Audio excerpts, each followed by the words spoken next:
안녕하세요. 토요미스테리 디바제식합니다. 2012년 3월 9일 전북 부안군 한 모텔로 신고를 받은 경찰과 구급대가 도착합니다.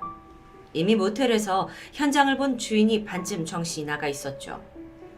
경찰은 문제의 501호 문을 열고 들어갔고 안에는 참담한 광경이 펼쳐져 있었는데요. 7살 된 어린 여자아이가 침대에 반듯하게 누운 채 사망한 상황입니다. 그런데 이것만이 다가 아니에요. 이 모텔 욕실에서는 또 다른 10살 여자아이가 욕조 안에서 익사한 채 발견됩니다. 두 아이들은 친자매였죠. 그럼 이 상황 속에 부모는 어디 있는 걸까요? 도대체 왜 숙박업소에서 아이들이 주검으로 발견된 걸까요? 그 답은 모텔 CCTV에서 찾을 수 있었습니다. 성인 여성 한 명이 두 아이의 손을 잡고 객실로 들어가는 장면이 찍혀 있었죠. 즉각 해당 여성이 유력한 용의자로 지목됩니다. 그리고 이틀 뒤 경찰은 부안군 변산면 격포리의 한 횟집 여자 화장실에서 그녀를 체포하는 데 성공합니다. 검거됐을 당시 그녀는 몸을 잔뜩 웅크린 채 흐느껴 울고 있었는데 자신이 두 아이를 죽였다고 순순히 실토했죠. 그녀가 자매들을 납치한 걸까요? 아니었습니다. 이제부터 그 끔찍한 반전이 드러납니다. 여성은 바로 이들의 친모입니다.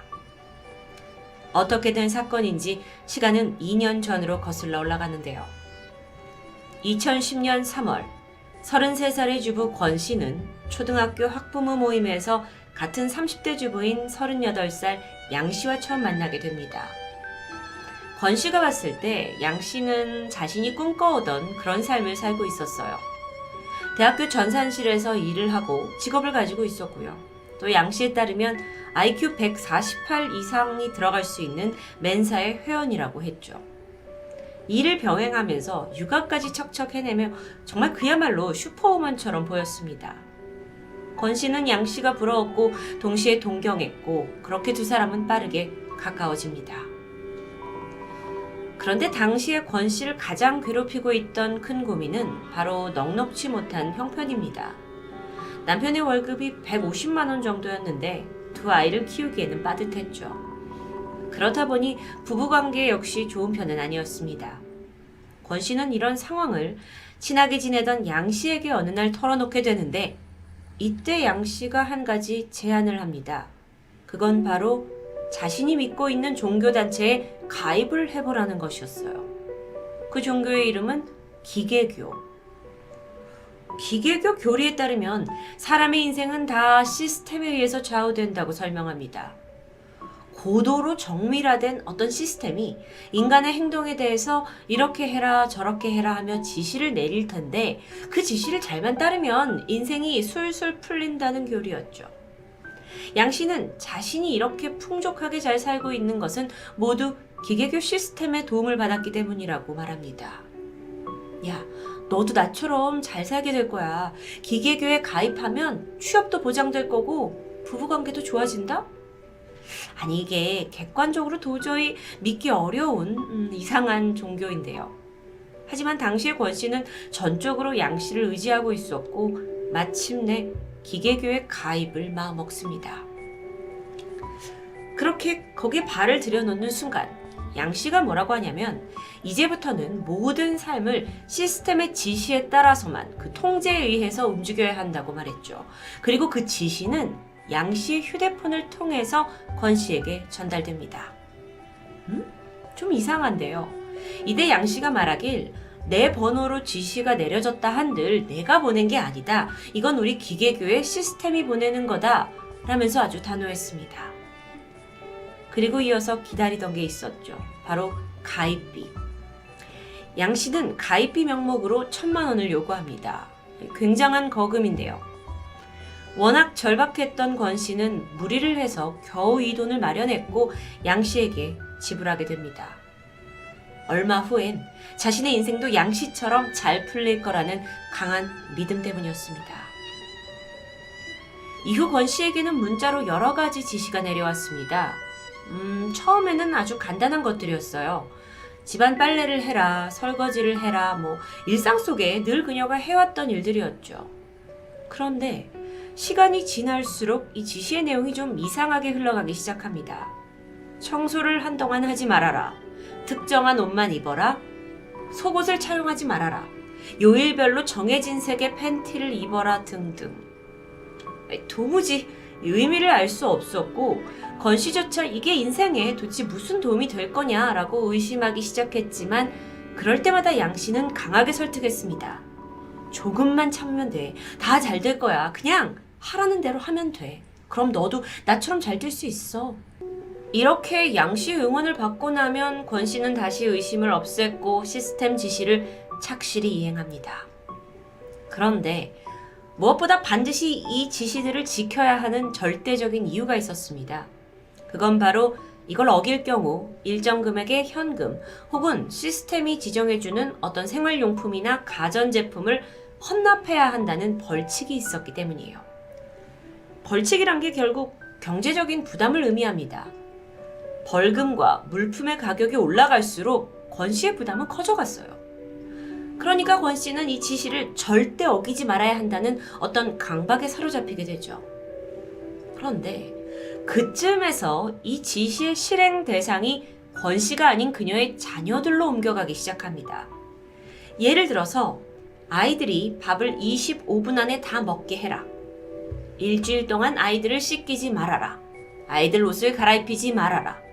반드시 아이들이 잠을 앉아서 자게 해라. 아니 이게 상식적으로 도저히 이해가 되지 않는데요. 이건 엄연한 아동학대에 해당합니다. 그럼 권 씨는 이걸 어떻게 받아들였을까요? 그녀는 기계교에 대한 절대적인 믿음이 있었습니다. 아무리 힘들더라도 이것들만 잘 지키면 인생이 잘 풀릴 거라는 신념에 사로잡혀 있었던 겁니다. 그런데 아무리 그래도 가면 갈수록 아이들에 대한 지시가 좀 선을 넘게 되죠. 아이들을 데리고 밖에 나가 노숙을 해라. 아이들한테 뜨겁고 매운 걸 먹이고는 먹지 못하면 300대를 때려라. 밥을 주지 말고 수돗물만 먹여라. 아니 이건 아무리 사입이라고 하더라도 너무한데요. 그런데 권 씨는 이걸 했습니다. 한겨울에 아이들을 데리고 나가서 20일 정도 노숙을 했고요. 아이들이 아무리 배고파 한들 수돗물밖에 주지 않았죠. 이후 아이들의 몸은 점점 눈에 띄게 망가져갔습니다. 당시 7살이던 작은 딸은 유치원 선생님이 직접 와서 아이의 발육 상태가 상당히 걱정된다 라고 말했을 정도로 심각해요. 그런데요. 아니 이런 상황을 남편이나 다른 가족들은 전혀 눈치채지 못했던 걸까요? 권 씨의 두 아이들은 엄마에게 학대를 받는다는 사실을 그 누구에게도 말하지 않았다고 합니다. 왜냐하면 이것 또한 시스템의 지시 중 하나였기 때문이에요.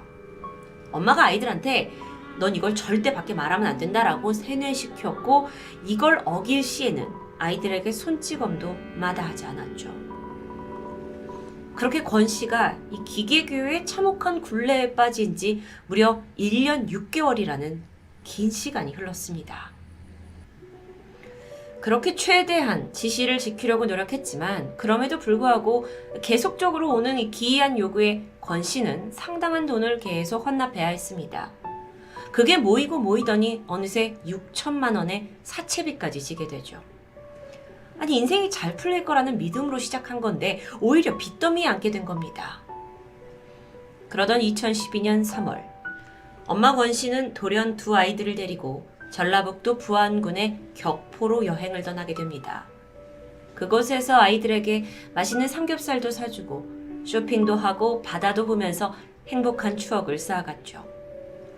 즐거운 하루를 보낸 후 세 모녀는 마지막으로 모텔로 향했습니다.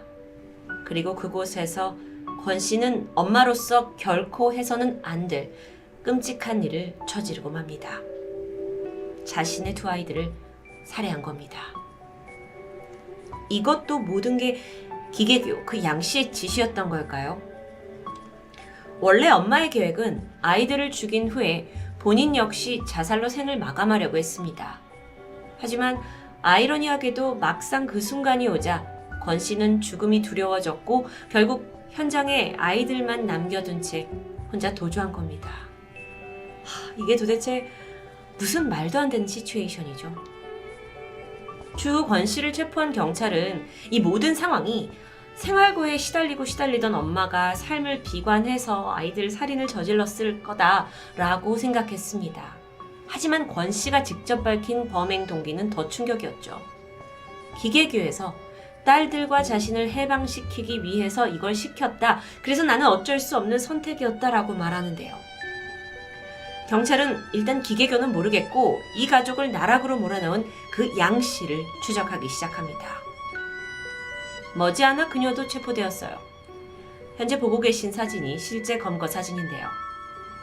이렇게 해서 이 사건의 모든 전말이 세상에 알려지게 되죠. 그런데 여기서 정말 어처구니 없는 반전이 있었습니다. 사실 기계교, 이 종교는 실존하지 않습니다. 이게 지금껏 양 씨가 권 씨를 이용하기 위해서 허구로 만들어낸 가짜 종교였던 겁니다. 시스템이 내려준다던 그 지시, 양 씨가 모두 마음대로 지어낸 겁니다. 권 씨가 그토록 동경했던 커리어 우먼의 양 씨, 모두 거짓이었습니다. 아니 그렇다면 양 씨는 도대체 왜 가상의 종교까지 만들어서 1년 반이나 넘는 시간 동안 권 씨를 조종하고 괴롭혔던 걸까요? 왜요? 양 씨 자백을 들어보면 또 한 번 뒷목을 잡습니다. 첫 시작은 단순한 질투심이었다고 해요. 양 씨의 아들과 권 씨의 딸이 같은 반이었는데 권 씨 딸이 양 씨 아들에 비해서 공부도 잘했습니다. 여기에 자격지심을 느끼던 양 씨는 어느 날 권 씨 딸이 자기 아들을 무시한다고 느끼기 시작했죠. 그리고 그 분노를 이기지 못하고 권 씨를 골탕 먹일 생각으로 기계교를 들먹거리면서 그녀를 유인했고 그렇게 한 엄마를 완전히 자신의 노예로 만들어버린 겁니다. 기계교 가입비라면서 냈던 1,000만 원, 그리고 이 지시를 어길 때마다 내야 했던 벌금, 그 모두 양 씨 주머니로 들어갔습니다. 그런데 이 사기극엔 양 씨만 있었던 게 아니었어요. 양 씨는 자신의 내연남까지 이 사건에 가담시키면서 범죄 자체가 더 대범해졌고 더 큰 액수를 갈취하기 시작했던 겁니다. 그렇기 때문에 계속 지시 난이도가 올라갔던 거예요. 무조건 지시를 포기하게 만들어야 했고 그래서 돈을 더 많이 내게 만들기 위해서 부모로서 하긴 힘든 행동들을 강요했던 상황. 그렇게 1년 6개월 동안 양 씨가 권 씨로부터 갈취한 금액은 무려 1억 6천만 원 정도입니다. 그런데요. 아니 종교를 빌려서 누군가를 이 정도로 세뇌시키고 조종하고 자신이 하는 모든 말을 믿게 하는 게 과연 가능할까요? 이 부분은 여전히 미스테리로 남아 있습니다.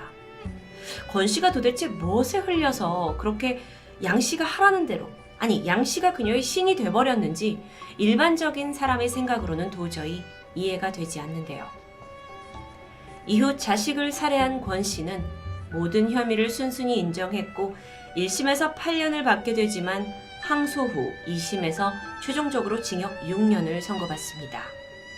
그리고 이 모든 과정을 설계한 진범 양 씨는 살인 교사 혐의로 징역 12년을 선고받았습니다. 일명 기계교 사건. 내막 자체가 너무도 기괴해서 한마디로 이 사건을 정의하기란 참 쉽지 않습니다. 그리고 누가 더 잘못을 많이 했냐를 판단하기도 애매하죠. 어떻게 보면 단순히 사기를 당한 엄마가 처지를 비관해서 아이들을 살해했다라고 볼 수 있지만 그 이면에는 인간을 세뇌로 조종한 끔찍한 악마가 있었는데요. 이 사건을 통해 다시 한번 가스라이팅의 무서움을 엿볼 수 있겠죠. 그런데 사건이 보도된 후에 언론에서 예기치 못한 잡음이 있었습니다. 이 사건을 최초로 보도한 기자가 취재를 좀 부실하게 했던 탓인데요. 그가 전혀 관련이 없는 한 게임의 세계관을 그대로 복사해서 기사를 작성했던 겁니다. 하필이면 이 게임에 양 씨가 만들어낸 그 가짜 기계교라는 이름이 세계관 설정으로 존재했던 건데요. 그래서 기자가 이 설정을 인용해서 이것이 기계교 사건의 원인이 된 종교의 실체다 라면서 마치 기계교가 진짜로 존재하는 사이비 종교인 것처럼 보도를 했던 겁니다. 심지어 다른 언론사들마저 검증을 건너뛰고 같은 내용의 기사를 계속 찍어내면서 기계교가 사실상 대한민국에 실존하는 사이비 종교로 알려지게 되는 아주 한심한 해프닝도 벌어졌죠. 뒤늦게 해당 게임 유저들이 이걸 지적하게 되면서 정정보도가 나왔습니다. 자칫하면 가스라이팅이라는 사건의 본질이 세상에 잘못 알려질 뻔한 아찔한 순간이었습니다. 엉터리 기사는 여론마저 엉뚱한 방향으로 이끌게 됩니다. 앞으로도 이 기계교 살인 사건이 단순한 사이비 종교 사건으로 남아서는 안 되겠죠. 이 사건은 한 인간을 조종해서 이득을 취하고 또 죄 없는 어린 자식들까지 살해하게 만든 잔혹한 비극으로 우리에게 기억되길 바랍니다. 토요미스테리 디바제식합니다.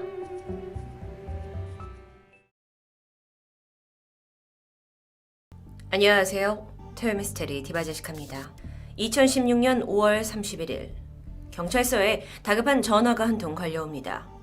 목소리의 주인공은 한 중년의 남성이었는데요. 그는 얼마 전부터 아들 부부가 며칠째 연락이 안 되는 상태라며 다급하게 걱정하는 말투였습니다. 결혼한 지 막 6개월을 지나는 30대 아들 부부.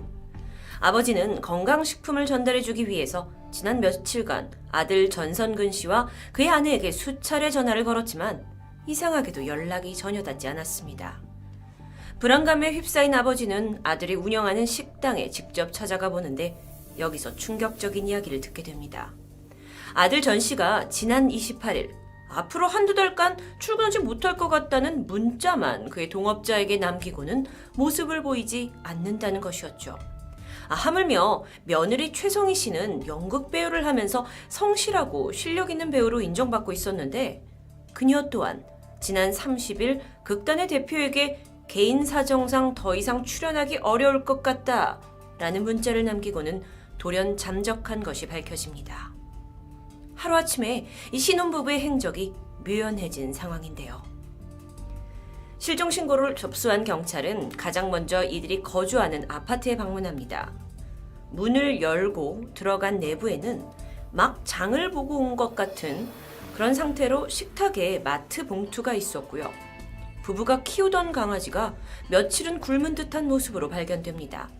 당시 강아지는 닭뼈를 잘못 삼켜서 수술을 하고 회복 중인 상태였는데 집주인들이 며칠 동안 집을 비우려 한 것으로 보기에는 참 여러 가지 것들이 설명이 어려운 광경이었습니다.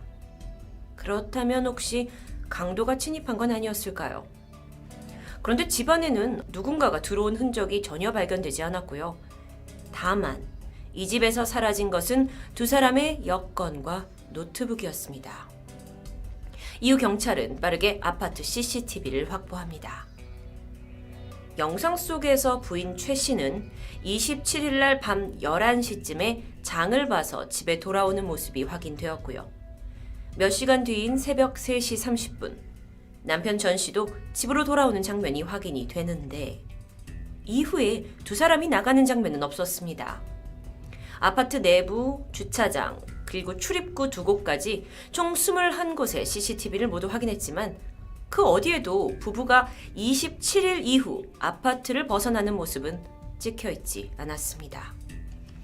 물론 CCTV에도 사각지대가 있을 수 있지만 어떤 이유에서든 그 많은 CCTV를 피해 사각지대로만 이동했다라는 것은 일반적으로 이해하기 힘든데요. 게다가 부부의 차는 여전히 주차장에 그대로 있었고 그럼 혹여 대중교통을 이용했나 싶어서 인근 버스터미널 철도역 주변 CCTV를 확인했지만 여전히 5월 28일 이후 두 사람의 모습은 전혀 발견되지 않았습니다. 조사 초기에는 부부가 개인적인 사정으로 인해서 계획적인 잠적을 했을 것이라는 설이 제기됩니다. 사실 부인 최 씨가 얼마 전 우울증으로 인해 자살 시도를 한 적이 있었기 때문인데요. 그런데 여기서 최 씨가 마지막으로 극단 대표에게 남긴 문자를 살펴보면 제 상태로는 공연을 하기 힘들 것 같습니다. 지난번처럼 사고를 쳐서 또 병원에 입원하였습니다. 이런 식으로 공연에 대해 피해를 드려 죄송합니다. 지금 한동안 어떤 연락도 받지 못할 것 같습니다. 죄송합니다. 그런데 이 문자를 본 지인들은 이 문자의 언투가 최 씨 평소 말투와 너무도 다르고 심지어 위화감마저 주는 아주 딱딱한 말투라고 말합니다. 마치 그녀가 아닌 다른 사람이 적은 듯해 보이기도 했는데요. 평소에 성실한 배우로 알려진 최 씨, 이건 전혀 그녀답지 않았습니다.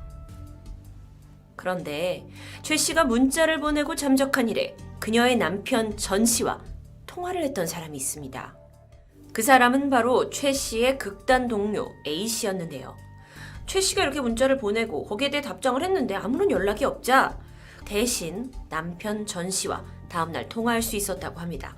그런데 이때 전 씨가 아내가 과거처럼 약을 먹어서 지금 병원에 입원한 상태다. 전화를 받을 수 없다. 공연 또한 할 수 있는 상태가 아니다. 라는 말을 남기고 전화를 끊었다고 합니다. 추후 조사 결과 이는 사실이 아니었습니다. 실종 이후 위치 추적을 해봤는데 통화 당시 남편은 부부의 집 근처에 있었던 것으로 확인되었고 집에서 가까운 병원에서 최 씨의 내원 기록은 전혀 없었습니다. 이뿐만 아니라 남편 전 씨의 경우 그 부인 최 씨가 문자를 보낸 그 다음 날인 28일 동업자에게 직접 전화를 걸어서 오늘 가게 못 간다. 내가 해결해야만 하는 사건이 있다. 라고 말했고요. 그리고 바로 다음 날 문자를 통해 한 달에서 2달간 못 나갈 것 같다. 라고 통보했습니다. 이후에 6월 2일 아버지에게 괜찮아요. 라는 짧은 문자를 끝으로 연락은 완전히 두절됩니다. 이때를 마지막으로 지금까지 3년 반이 흐르도록 부부의 흔적은 전혀 발견되지 않고 있습니다. 이렇게 신혼부부 실종 사건이 아무런 실마리 없이 미궁으로 빠져드는 동안 한 사람이 용의자로 지목됩니다. 바로 전 씨의 전 여자친구 장 씨였는데요. 고교 시절 첫사랑으로 만나서 오랜 시간 교제해온 두 사람은 전 씨 집안의 반대로 헤어진 사이였습니다. 이별 후에 전 여친이었던 장 씨가 첫 결혼을 했는데 이게 한 달 만에 실패를 했고 두 번째 결혼을 하고는 노르웨이에 이민을 하고 있었던 상태였습니다. 근데 그 사이에 이제 남자 전 씨도 아내 최 씨를 만나서 결혼을 했지만 이 두 사람이 결혼 후에도 연락을 지속하고 있었다고 전해집니다. 나중에 밝혀진 바로는 남편 전 씨에게 따로 그러니까 전 여친이었던 장 씨와 연락을 하기 위한 휴대전화가 있었을 정도라고 하는데요. 두 사람 사이에서 전 여친 장 씨는 전 씨에게 매우 집착하는 모습을 보였다고 합니다. 특히나 자신이 두 번째 결혼해서 얻은 딸이 갑자기 사망하고 나자 전 씨한테 수시로 연락을 해서 너 때문에 내 딸이 죽었다. 네가 내 인생을 망쳤다. 냉동인강 기술을 이용해서 내 딸을 꼭 살려낼 거다. 라는 다소 황당한 협박을 했을 정도였습니다. 이 정도가 너무 심해서 남편 전 씨의 부모 또 당시에 교제 중이던 아내 최 씨 게다가 주변 지인들까지 모두 혀를 찰 정도였다고 하는데요. 특히 이제 새롭게 사귄 여친 그러니까 곧 아내가 될 최 씨와의 결혼을 내가 인정할 수 없다라는 내용과 함께 최 씨를 살해하겠다는 협박을 하는 통에 실제 결혼식장에서 경호원을 배치해야 할 정도였다고 전해집니다. 사실 이 둘의 관계를 내연 사이였다고 보기보다는 주종 관계로 분석을 하는데요. 이 장 씨의 협박이나 비상식적인 행동에도 남자 전 씨는 끌려다니면서 관계를 끊어내지 못했고 오히려 주변에 그 여자가 얼마나 무서웠는지 몰라서 그런다 라는 말을 한 적도 있습니다. 그런데 바로 이 장 씨가 이 신혼부부가 실종되기 직전 한국에 귀국을 했다가 실종 직후에 다시 노르웨이로 돌아간 사실이 밝혀집니다.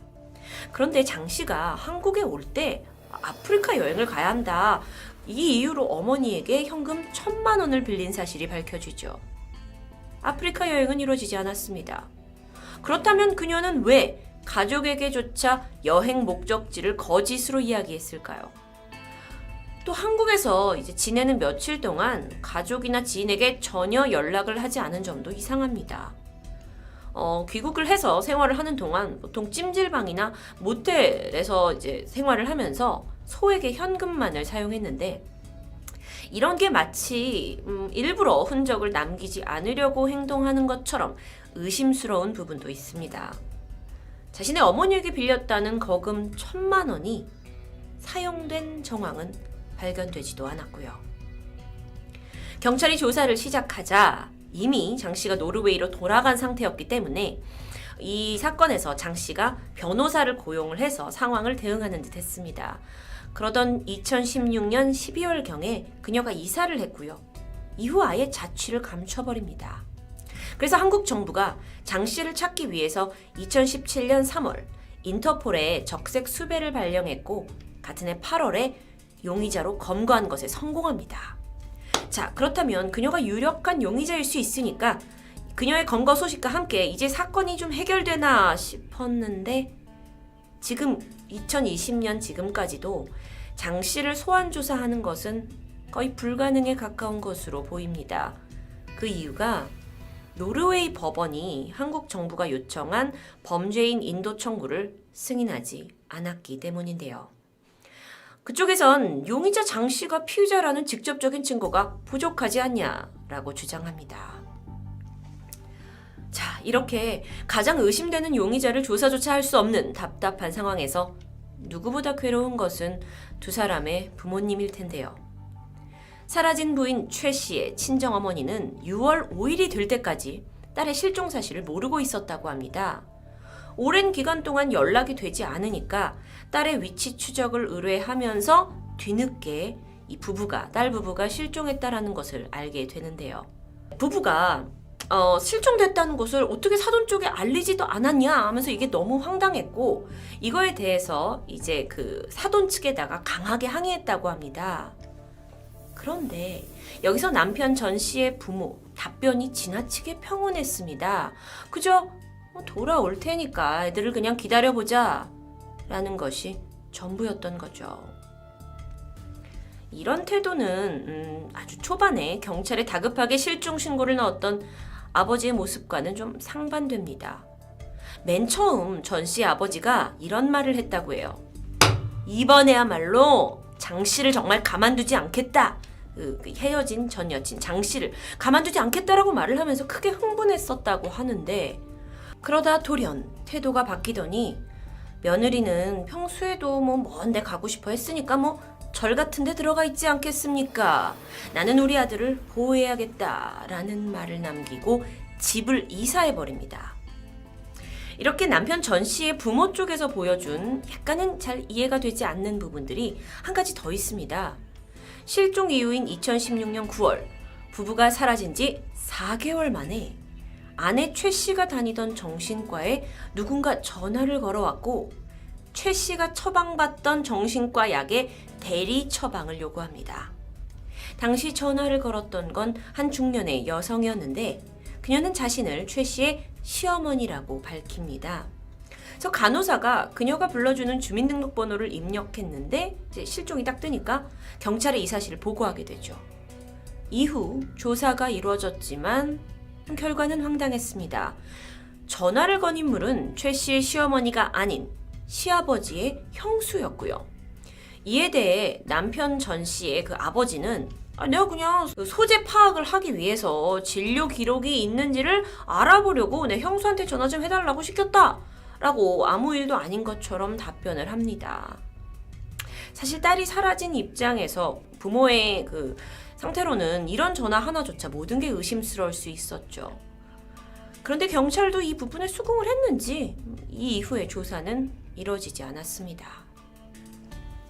아내 최 씨의 자살 시도 기록, 그리고 누가 써준 것 같은 문자, 돌연 실종된 신혼부부, 게다가 남편의 예전 연인 장 씨의 의심스러운 정황까지 뿐만 아니라 남편 가족의 태도가 변화가 되면서 사실 아들이 실종됐는데 집을 이사해버린다라는 건 결코 쉬운 결정이 아니었을 텐데요.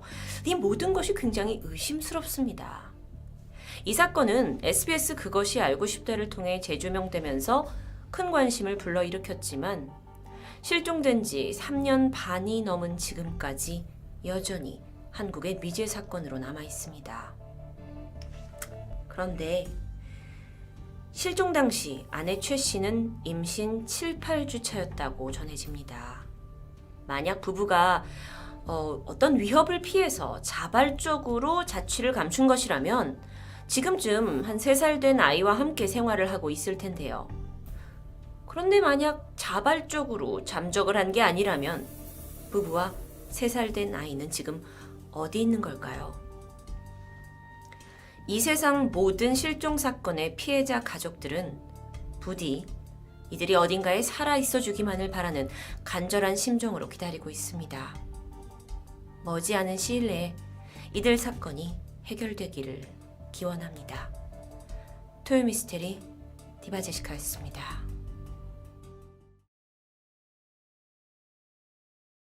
안녕하세요. 토요미스테리 디바제시카입니다. 지난 2010년 7월 29일 무더운 한 여름이었습니다. 충청북도 영동군 한 낚시터 저수지의 수면 위로 시신이 떠오르게 되죠. 때마침 오토바이를 타고 근처를 지나가던 주민이 발견하고는 놀라서 신고를 하게 되는데요. 현장에 출동한 경찰과 구급대는 가장 먼저 신원 파악을 하려 했지만 워낙 더운 날씨 때문에 시신이 얼굴을 알아볼 수 없을 만큼 부패가 진행되어 있었습니다. 이후 수집품을 수색을 하던 중 정체를 확실히 밝힐 수 있는 증거가 뒷주머니에서 발견되는데 그건 바로 경찰 공무원증이었죠. 그는 서울시 강남경찰서 강력반 소속의 이용준 형사였습니다. 발견되기 이틀 전에 갑자기 종적을 감춰버렸고 이후에 실종 신고까지 되어 있는 상태였죠. 시신이 발견된 이 충청북도 영동군, 여긴 이 형사가 전혀 연고가 없던 곳인데요. 형사가 왜 여기까지? 이 사건은 분명 예사로운 일은 아니었습니다. 먼저 이용준 형사의 집안을 좀 살펴보면 아버지는 20년간 지방 공무원 생활을 해오셨고 2명의 누나 역시 모두 공무원입니다. 이 형사는 순하고 성실한 성격에다가 또 효심까지 깊었는데 자신이 아버지가 퇴직하시기 전에 빨리 취직을 해서 노후를 돕겠다라는 이야기를 몇 번씩 해왔다고 하죠. 24살에 의경을 전역하고 경찰 시험에 합격, 이후 2007년 8월 강남경찰서 관할 노년지구대에서 경찰 생활을 시작합니다. 그리고 이후에 역삼지구대를 거쳐서 3년 후인 2010년 7월 24일, 그러니까 숨진 채 발견되기 불과 5일 전 강남경찰서 형사과 강력 1팀으로 배정을 받습니다. 만 27살이란 아주 젊은 나이에는 상당히 빠른 승진으로 보였고요. 3년 연속 모범경찰 표창장을 받을 정도로 앞날이 창창한 인재 중 한 명이었죠. 그런 아들이 하루아침에 시골 저수지에서 변사체로 발견됐다는 소식에 부모님은 망연자실했습니다. 그런데 이 와중에 강남경찰서는 부모님에게 이런 제안을 하게 돼요. 강력계 형사가 저수지에서 사망했다라는 사건이 언론에 터지면 사람들이 동요할 수 있다. 그러니까 타살의 이유가 없어 보이니 일단은 이성 문제로 자살한 걸로 발표를 한 후에 제대로 조사를 하자라는 제안. 아버지는 어딘가 찜찜했지만 그래도 아들의 동료잖아요. 어련히 알아서 잘 조사해 주겠지 싶은 마음에 이 제안을 수락합니다. 하지만 한 달 후 경찰의 발표는 뜻밖이었습니다. 수사 결과 자살이라는 결론이 났던 겁니다. 이 형사가 그간 과도한 음주와 지각, 심지어 사건 당일에 교통사고를 내서 징계를 받을까 두려워 극단적인 선택을 했다는 설명인데요. 가족들은 내가 아는 한 우리 아들이 절대로 자살을 할 만한 아이가 아니었다 하면서 강하게 반발합니다. 게다가 유서 한 장 남기지 않고 스스로 그렇게 타지에 가서 목숨을 끊을 만한 아무런 징후가 없었던 거죠. 그렇게 유가족들의 반발에 경찰은 결국 재수사를 진행했지만 이번에는 더 아리송한 답이 나옵니다.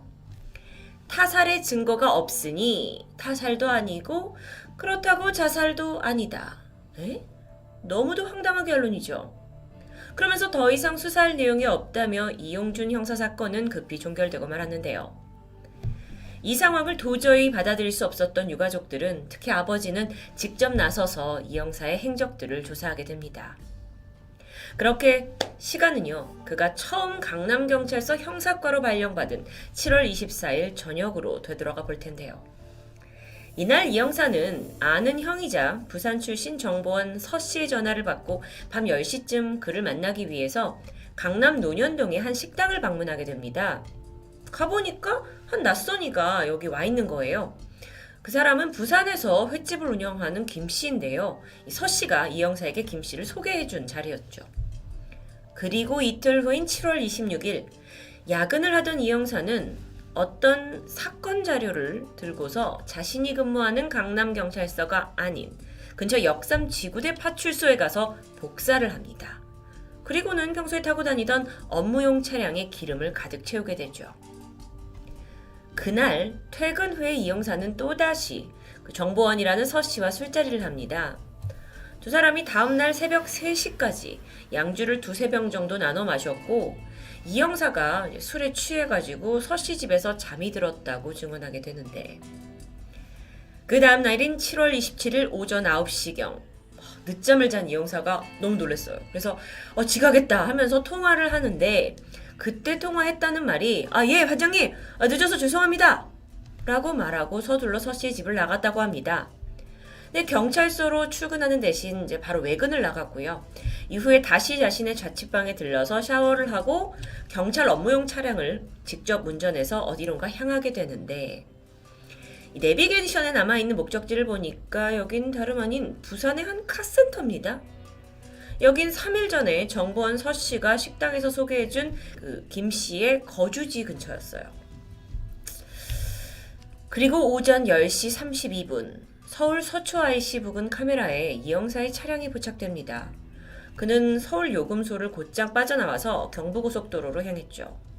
그런데 뜻하지 않은 사고가 발생했습니다. 낮 12시 35분쯤 그의 차가 1차선 가드레일을 들이받게 된 겁니다. 자동차는 이 앞부분이 훼손이 심하게 될 만큼 충격이 컸어요. 다행히 이 형사는 큰 상처를 입지 않았고요. 이후 119 구급대를 통해서 충북 영동병원 응급실로 후송되죠. 그런데 여기서부터 의문의 행동들이 포착됩니다. 치료를 받던 중에 갑자기 화장실을 가겠다면서 응급실을 빠져나왔고요. 이윽고 팔에 꽂고 있던 주사기를 스스로 빼버리고 돌연 병원을 벗어나게 되죠. 이 모습은 CCTV에 고스란히 담겨 있었습니다. 그리고 이후에 이용준 형사는 그렇게 행방불명됐어요. 이틀 후인 7월 29일 이 병원에서 2km 정도 떨어진 저수지에서 그의 시신이 발견됩니다. 자, 지금까지 살펴보면 이 이용준 형사가 사망하기 전에 행적들이 너무도 많은 의문점을 남기고 있습니다. 먼저 그는 왜 부산으로 향한 걸까요? 한 경찰 간부는 이 형사가 어떤 사건과 관련해 정보원을 소개받았는데 부산에 간 게 이거를 취재하기 위한 것 같다라고 이야기를 했습니다. 하지만 강남경찰서의 결론은 달랐죠. 이 형사가 부산으로 향한 건 독자적인 돌발 행동이다 라고 발표했습니다.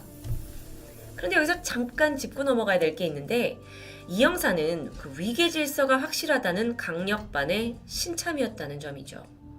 그렇게 멋대로 근무지를 이탈했다라는 게 쉽게 이해되지 않습니다. 게다가 개인 차량을 끌고 간 것도 아니고 굳이 업무용 차량으로? 이 부분에서 강남경찰서가 뭔가 이 형사의 업무를 알고 있는데도 불구하고 뭔가를 묻으려 하는 느낌을 지울 수가 없는데요. 게다가요. 실종 며칠 전에 그 사건 자료를 자신의 경찰서가 아닌 역삼지구대에 가서 복사했다는 점도 수상하죠. 뭔가 외부에 절대 드러나면 안 되는 은밀한 작전을 진행한 게 아닌가라는 추측이 들게 합니다. 한편 이 형사가 실종 전에 가깝게 지냈던 인물, 앞서 소개한 아는 형이라는 서 씨라고 추정이 되는데 서 씨가 말한 것도 어딘가 앞뒤가 맞지 않습니다. 그는 분명 이 형사와 함께 새벽까지 양주를 2-3병 마셨다라고 말했습니다. 그리고 그때로부터 불과 12시간도 지나지 않은 시점에서 이 형사가 운전을 하고 부산을 가다 교통사고가 났죠? 그럼 술이 덜 깨서 사고가 났나? 싶었는데 당시 사고 현장에 출동한 이 순찰대원이 음주 측정을 했어요. 그 결과가 놀랍게도 혈중 알코올 농도가 0.01%, 쉽게 말해서 없음 수준입니다. 이 결과를 두고 전문가들은 그 전날 그렇게 양주를 많이 마셨는데 12시간 만에 알코올 없음이 나온다라는 건 쉬운 결과가 아니라고 말하죠. 그러면서 서 씨의 진술에 의문을 갖기 시작합니다. 또 한 가지가 있어요. 이 형사가 반장님과 통화를 했다? 이렇게 진술을 했는데 이게 역시 신빙성이 낮아 보입니다. 경찰 관계자에 따르면 신참 형사가 반장님한테 직접 전화를 걸었고 받는 일은 거의 없다고 하죠.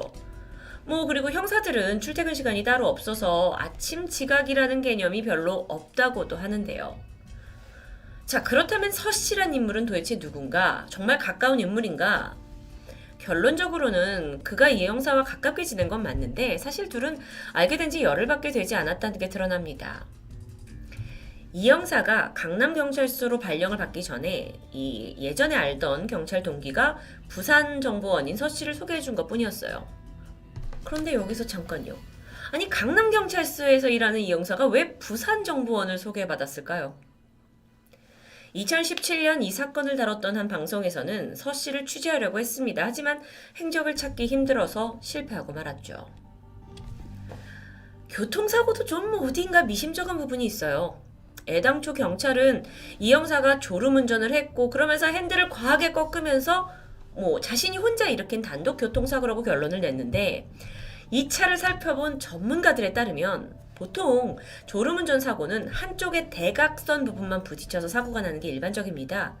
그런데 이 형사의 차량은 정면, 좌측, 우측 이 세 면이 모두 직각으로 부딪혀서 파손되어 있었죠. 게다가 차량 우측에는 검은색 흔적마저 남아있어요. 이건 뭔가 뒤에서 오던 차가 약간 옆면을 고의적으로 밀었던 것 같은 그런 가능성이 있을 수 있죠. 이쯤에서 생각해 볼 수 있는 시나리오가 누군가 이 형사의 목숨을 노렸고 도주를 하던 중 공격으로 차 사고가 났고 병원으로 옮겨졌지만 목숨의 위협을 느껴서 급히 빠져나갔다라는 건 아닐까요? 그게 아니라면 최소 병원을 나갈 만큼 그만큼 급한 일이었겠죠. 그런데 이 형사가 병원을 떠난 바로 다음날 새벽에 이 시신이 발견된 저수지 근처에서 수상한 차량을 목격한 사람들이 있습니다. 이 낚시터가 워낙 외진 곳에 있었기 때문에 동네 주민들만 찾는 곳이라고 해요. 그날 낚시터 주인과 또 다른 주민 한 명이 보지 못했던 낯선 검은색 차량이 이 낚시터 주변을 배회하는 걸 목격하게 되죠. 이 형사의 차는 아니었습니다. 그의 업무용 차는 은색이었기 때문이에요. 조금 후에 차량은 금세 사라져 버렸고요. 주변 CCTV가 없었기 때문에 그날의 정확한 사실을 밝히는 데는 실패하고 말았습니다. 한편 이 형사의 부검이 진행돼요. 그리고 체내에서는 의외의 성분이 검출됩니다. 항히스타민제, 디펜히드라민이라는 알러지 치료제인데요. 요즘엔 이게 수면 유도제로 판매되고 있죠. 사실 저도 알러지 때문에 이걸 먹은 적이 있는데 정말 몸을 가눌 수 없을 만큼 막 졸음이 쏟아지고 몸이 축축 처진 그런 경험이 있습니다. 그러니까 이걸 먹고 운전을 한다는 것 자체가 불가능해 보이는데요. 그럼 평소에도 불면증으로 먹었던 약일 수 있지 않냐? 이 형사의 과거 의료 기록을 살펴본 결과 그 어디에서도 이 약을 처방받은 적이 없습니다. 병원에서 이제 도망쳐서 저수지로 가는 길목에서도 약국이 없어요. 그렇다면 정황상 범인으로 추정되는 누군가가 강제로 그에게 약을 먹이고 정신을 잃은 그를 저수지에 던져버린 건 아닐까? 그런데 이뿐만이 아닙니다. 시신의 목에서 졸려있던 어떤 상처가 발견돼요. 아니 정말 이 정도면 이건 타살 빼박 아닙니까? 라고 말하고 싶지만 경찰은 이게 만약 타살이면 저항하는 과정에서 목젖이 손상돼야 하는데 그렇지 않지 않냐 하면서 이 상처가 저수지 안에서 물풀 같은 거에 목이 쓸리거나 졸렸을 가능성이 있다라고 반박합니다. 뭔가 자살이라는 방향으로 좀 몰아가는 것 같은 느낌도 들죠. 그렇게 이들이 자살을 주장하는 데에는 사실 또 다른 증거가 있었습니다. 바로 이 형사의 폐에서 발견된 플랑크톤. 이건 그가 살아있을 때 물에 빠졌다는 걸 증명하기도 하죠.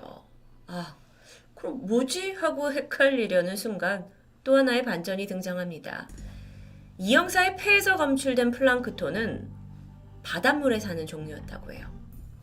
그러니까 이게 저수지에서 나올 수가 없는 거죠. 이 부분에 대해서 경찰은 국가수가 플랑크톤 종류를 옮겨 적는 과정에서 오타를 낸 것 같다라는 다소 수상한 답변을 내놓게 됩니다. 자살이 아닌 것 같은 정황이 지금 너무도 많이 있는데요. 여기에 더해서 이해가 안 되는 부분이 또 한 가지 있죠. 이 형사가 발견된 이 저수지의 수심은 겨우 1.5m였습니다. 키가 175cm인 이 형사에게 가슴 정도까지 오는 높이라는 거죠. 그러니까 수영장 높이의 물에서 자살을 한다? 상식적으로 이해가 되지 않습니다. 심지어 여긴 유속이 거의 없는 곳이에요. 그래서 어떤 깊은 곳에서 떠밀려 왔다라는 확률도 극히 드물죠. 한편 그가 병원에서 사라진 다음 날 병원에 수상한 전화가 한 통 걸려왔습니다. 젊은 남성으로 추정되는 목소리였는데 저 용준이 가족인데요. 용준이 괜찮나요? 그냥 무서워서 도망간 거래요. 라면서 뭔가 그의 입장을 대변해주는 듯한 이상한 말을 남기죠. 나중에 가족과 지인들에게 모두 물어봤지만 전화를 건 사람은 아무도 없었습니다. 지금으로선 그 사람이 범인이거나 혹은 공범일 가능성이 가장 크죠. 자신의 일에 열정이 넘치고 성실했던 한 신참 형사의 미스테리한 죽음. 자살의 정황은 부족하고 타살의 정황은 넘쳐나는데 아니 경찰은 웬일인지 자꾸만 이게 자살이라고 말합니다. 그러면서 의심 가는 참고인들을 수사조차 하고 있지 않죠. 이렇다 보니까 사람들이 추측하는 이야기들은 이 형사가 그간 비밀 어떤 조사를 하다가 용의자 측에게 발각되고 보복 상해를 당했다라는 주장인데요. 추후에 이 형사의 절친을 통해서 그가 생전에 조사하던 사건이 무엇인지 드러납니다. 그건 바로 지역경찰과 유흥업소의 유착관계. 하지만 이 부분에 대해 강남경찰서는 여전히 말을 아끼고 있습니다. 진실을 밝히라 라는 유족들의 항의와 여론 속에서도 결국 이 사건은 자살도 타살도 아닌 미제 사건으로 남게 되었죠. 그렇게 이 형사의 미스테리한 죽음 이후 9년 만인 지난 2019년입니다. 강남의 유명 클럽 아레나, 버닝썬 등에서 직원들이 마약 혐의, 유통 같은 혐의가 불거졌죠. 동시에 경찰과 유흥업계 유착 가능성이 제기되면서 수사에 들어갔고 그 결과 강남, 이권 전체의 유흥업계가 오래전부터 강남경찰서와 유착관계에 있었던 전말이 드러나게 되는데요. 물론 이게 이 형사의 죽음과 직접적으로 어떻게 관련이 되었다라는 물증은 없습니다. 무엇보다 경찰 스스로가 수사할 의지가 전혀 없어 보여서 그저 답답한 사건일 뿐이죠. 젊은 형사가 그토록 지키려고 했던 정의, 그 정의가 마지막까지 승리하기 위해선 이 형사의 죽음이 쉽게 묻히지 않도록 우리의 관심이 필요하다는 생각이 듭니다. 토요미스테리 디바제시카였습니다.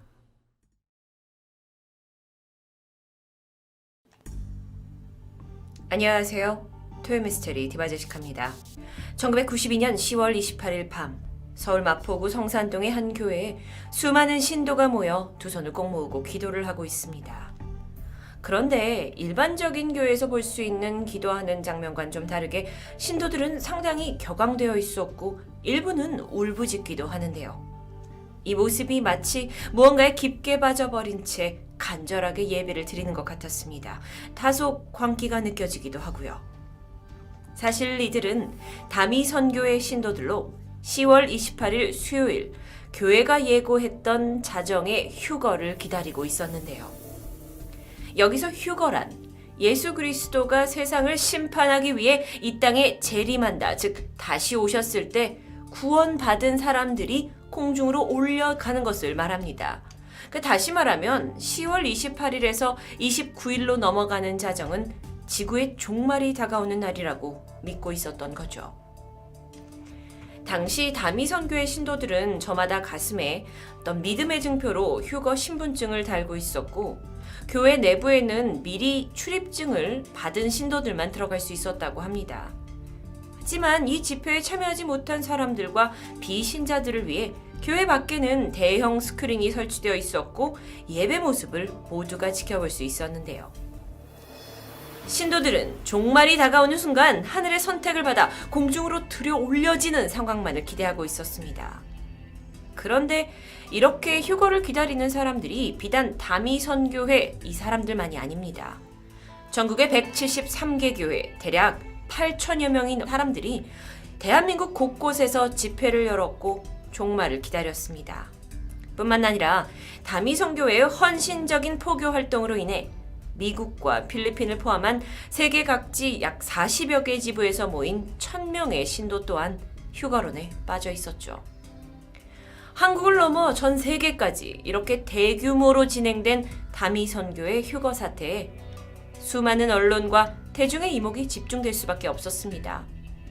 국내 TV 방송사는 물론이고 미국 CNN, 일본 NHK를 비롯한 약 20여 개의 해외 방송사가 집회를 여는 각각 교회에 모였고 뜨거운 취재 열기가 펼쳐집니다. 시간이 흘러 곧 자정이 임박해져 왔습니다. 사람들의 애절한 기도는 더 뜨거워졌죠. 취재하는 기자들의 손과 발까지 빨라졌는데요. 이에 더해서 이 휴거론을 믿지 않는 신도들의 가족들까지 밖에서 맹렬한 비난과 함께 동네 구경꾼들 인파가 더 많이 모여듭니다. 또한 만일의 사태, 그러니까 휴거가 일어나지 않게 되면 혹여 생길 수 있는 충돌에 대비해서 경찰까지 모여들었는데요. 정말 이날은 전국 곳곳에 휴거 기도 현장에서 밤늦게까지 북적이는 것이 보였습니다. 즉 이건 다미 선교에서 시작되었지만 전국을 강타한 사건으로 정말 대한민국 역사에 기록될 만한 일이었죠. 그중 한 곳, 인천의 모 교회 휴거 예배 현장을 유튜브 영상으로 확인하시죠. 시간이 흐를수록 교회와 가족들의 감정이 격해지면 애꿎은 경찰들이 큰 곤욕을 치릅니다.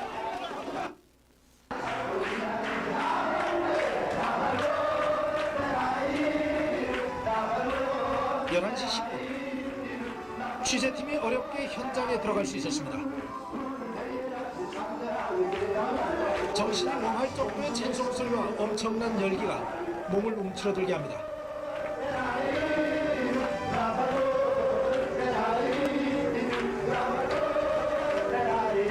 끊임없이 몸을 흔들어대며 불러대는 찬송 소리에 정신을 차리기 어려울 지경입니다.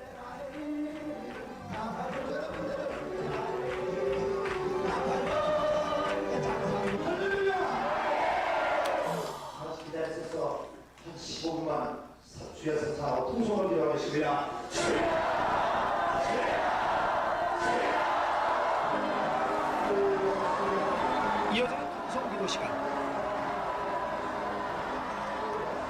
남녀노소의 구분 없이 절규하는 기도 소리. 자정이 가까울수록 강도가 훨씬 강해집니다.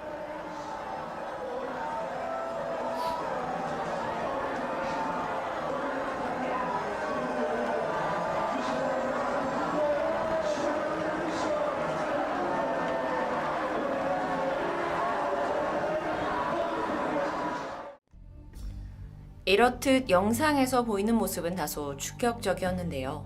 궁금한 건 간절하게 12시 휴거를 기다리던 이들은 12시가 되었을 때 어떻게 되었을까요? 이에 앞서 먼저 이렇게 수많은 사람에게 휴거론을 전파했던 사람이 누구인지 궁금해집니다. 바로 다미 선교회 대표 이장림 목사입니다. 그는 펄시 콜레 목사의 저서인 내가 본 천국을 읽고 이 휴거설에 관심을 갖게 되었고 이후 휴거에 완전히 매료되어 있었다고 합니다. 그러다 1987년에는 다가올 미래를 준비하라 라는 예언서를 직접 내면서 한국의 시한부 종말론을 적극적으로 주장하기 시작했는데요. 그는 휴거론을 부정하는 사람은 지옥에 가거나 부끄러운 구원을 받는다라는 말을 전파하면서 사회에 말세의 기운을 퍼뜨리고 있었습니다. 당시 그가 몸담고 있던 교회가 워낙 종교적으로 영향력이 컸던 만큼 이 주장은 종교인들 사이에 빠르게 퍼져나가게 되죠. 이장림 목사의 뛰어난 언변 덕분에 많은 이들이 휴거론에 홀린 것처럼 빠져들었고 세뇌가 되어버린 맹신도들이 전국 곳곳을 파고들면서 늘어나게 된 것입니다. 그러다가 휴거를 굳게 믿는 일부 신도들은 이 목사에게 막대한 돈까지 바치게 되면서 그를 따르게 됩니다. 단지 돈을 헌납하는 것에 그치지 않았고요. 어떤 이들은 종말로 인해 삶의 회의감을 느꼈고 아예 학업과 직장을 포기하기도 했습니다. 너무 비극적이게도 소수는 스스로 목숨을 끊기도 합니다. 정말 1992년 대한민국에 사회적으로 큰 혼란이 발생하고 있었습니다.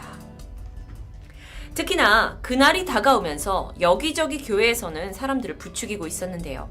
실제 한 기사에 따르면 휴거를 2주 앞둔 14일 오전 11시에 서울 성산동의 한 건물에서 찬송가 소리가 흘러나와서 찾아가 보니 십자가 간판도 없고 현관문도 잠긴 상태였다고 합니다. 벨을 누르자 60대 여성이 문을 열어줬고 들어가 보니 안에는 약 35명의 신도가 예배를 보고 있었는데요. 이 예배를 이끄는 전도사님이 우리는 다가올 종말에 대비해야 한다 라는 취지의 설교를 하고 있었습니다. 정말 이들은 며칠 후에 세상에 종말이 오는 것을 맹신하고 있는 듯한 모습이었습니다. 그러다 시간이 흘러 드디어 10월 28일 그토록 기다리던 날이 되었고 자정이 되었습니다. 사람들의 기도는 멈추지 않았죠. 그들이 예견한 대로 전 세계가 망하고 종말되고 선택받은 이들의 육체가 하늘에 올라가는 순간이었습니다.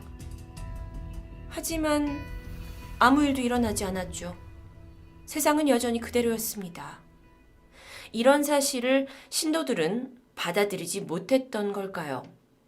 그들은 약간의 차질이 생긴 거라고 합리화하면서 다시 두 손을 부여잡고 기도하며 휴거를 기다립니다. 이 다소 민망한 시간이 점점 흐르게 되자 이내 사람들은 두리번거렸겠죠. 어떤 이들은 허탈해했고 어떤 이들은 성경책을 던져버리며 사기 아니냐고 소리쳤습니다. 앞에서 정말 목청이 피 튀기도록 종말을 예고했던 목사는 얼마나 민망했을까요? 일부 사람들은 더는 자리를 지킬 필요를 느끼지 못했고 신도들, 구경꾼들, 기자들마저 하나둘씩 자리를 뜨기 시작했습니다.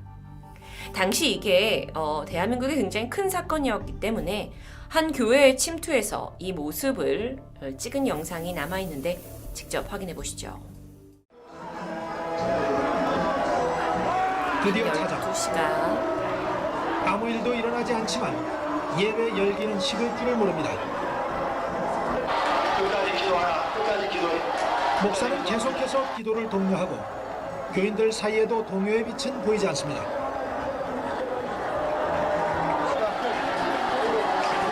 (20시 20분) 경찰과 기자들이 예배실 안으로 밀려 들어와도 이들의 기도는 멎지 않습니다.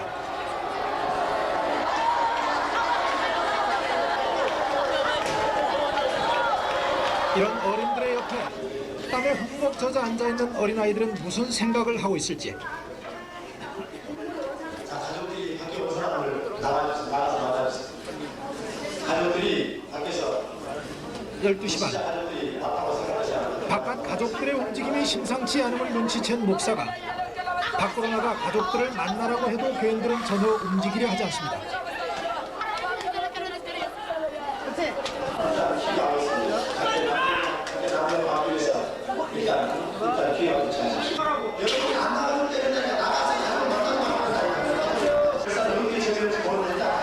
목사의 몇 차례 강한 권고가 있고 나서야 교인들은 하나둘 움직이기 시작합니다.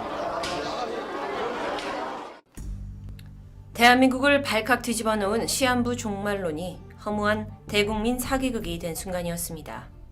경찰 집계에 따르면 당시 이 휴거론으로 2명이 자살했고 7명이 직장을 사직했고 21명이 학업을 중단하거나 가출했다고 합니다. 이혼과 가정불화를 겪은 사람만도 24명에 달했죠. 근거 없는 믿음이 시민들의 삶과 가정을 뒤흔들어 버린 셈입니다. 그렇다면 이 휴거론의 장본인이라고 할 수 있는 다미선 교회의 이장림 목사는 어떻게 되었을까요?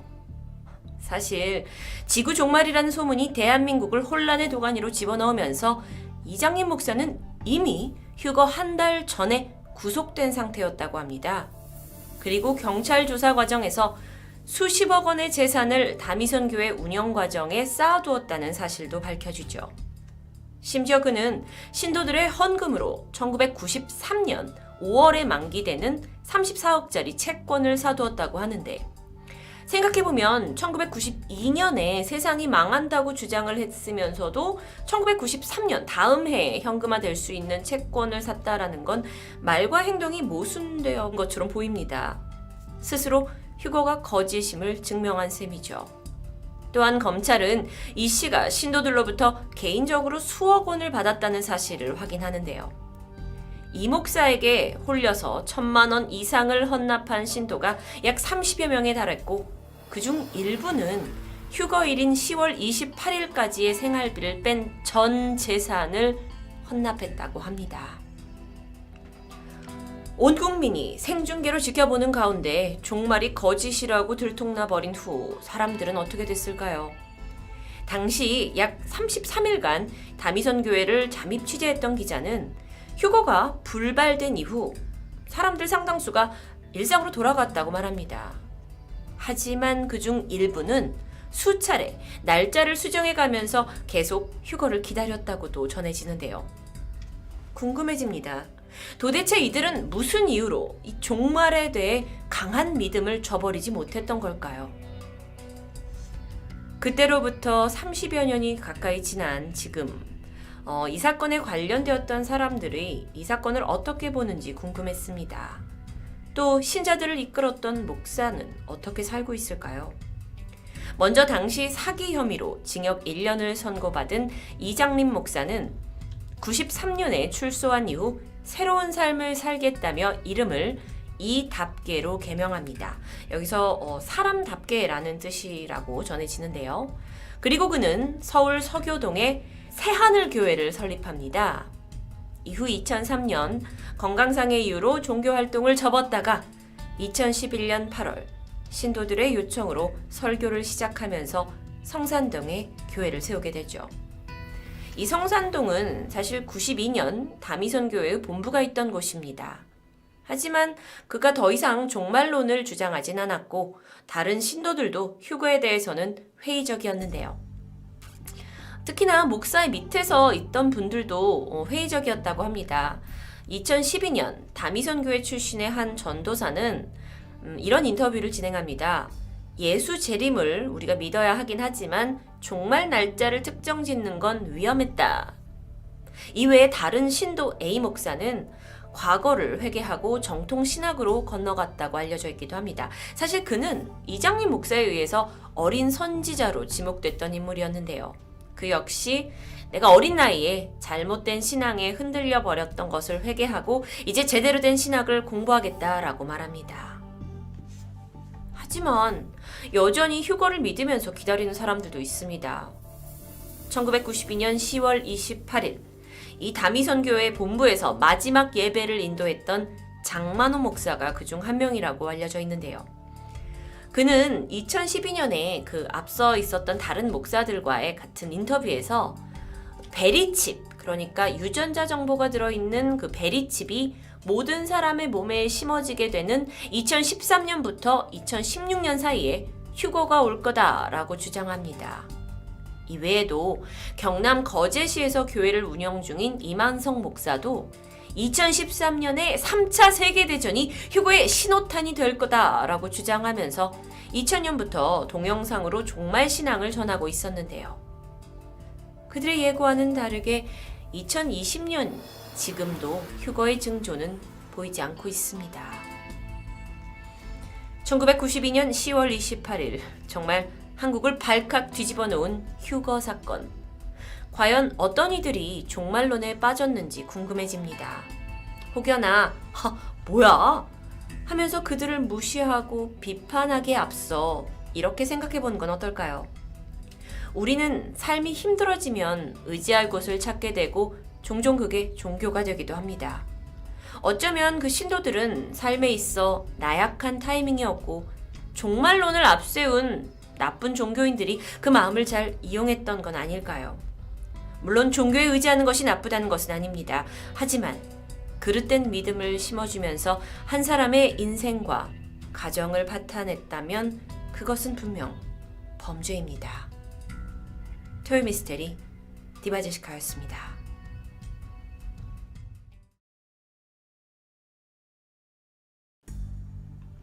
안녕하세요. 토요 미스테리 디바제시카입니다. 2003년 10월 12일 경상남도 김해시입니다. 두 딸을 둔 36살의 엄마 A씨는요, 당일 집이 굉장히 시끄러웠다고 해요. 어젯밤에 조카가 방문을 해서 자신의 딸들과 함께 수영장에 가겠다고 신나 있었기 때문이었죠. A씨는요, 딸들과 조카 총 3명을 데리고 20분 정도를 걸어서 동네 수영장에 도착합니다. 그리고 A씨는 아이들이 옷을 갈아입는 것을 도왔고, 그리고 나서 이제 신나서 물속으로 들어가는 것을 한참 지켜보았는데요. 그러다 잠시 한눈을 판 사이, 당시 9살이었던 둘째 딸 B양이 몸이 축 처진 채 수영장 물 위로 떠오르는 것을 보게 됩니다. 직감적으로 딸에게 뭔가 문제가 생겼다는 것을 눈치챈 엄마가 살려달라고 소리쳤고요. 이때 수영장에 있던 안전요원이 달려와서 아이를 수영장 밖으로 꺼내게 됩니다. 당시 아이는 맥박도 호흡도 잡히지 않았어요. 아이의 심각한 상태를 확인한 안전요원이 먼저 인공호흡과 심폐소생술을 실시합니다. 정말 다행히 아이의 의식이 조금 돌아왔어요. 그래서 9살 된 B양은 바로 병원으로 이송됐죠. 하지만 병원으로 옮겨진 지 얼마 지나지 않아 안타깝게도 B양은 사망하게 됩니다. 슬픔에 잠겨있던 엄마 A씨는요, 딸이 사망한 이유가 수영장의 부주의 때문이라고 주장합니다. 이 해당 수영장은 수심이 그다지 깊지 않았어요. 그리고 주변에 사람도 많이 있었던 편이었죠. 그런데도 불구하고 수영장 쪽의 안전관리가 미흡했다고 이야기합니다. 그런데 수영장 측에서는 이를 강하게 부인했는데요. 그러면서 경찰에다가 B양이 사망했던 그 상황이 많은 정황적 미심을 지을 수 있으니 부검을 해야 된다고 주장합니다. 그래서 아니 왜 부검을 해야 되냐 하고 이유를 들어보니까 보통 익사체의 경우에는요, 심폐소생술을 시행하게 되면 코나 입에서 물이 나옵니다.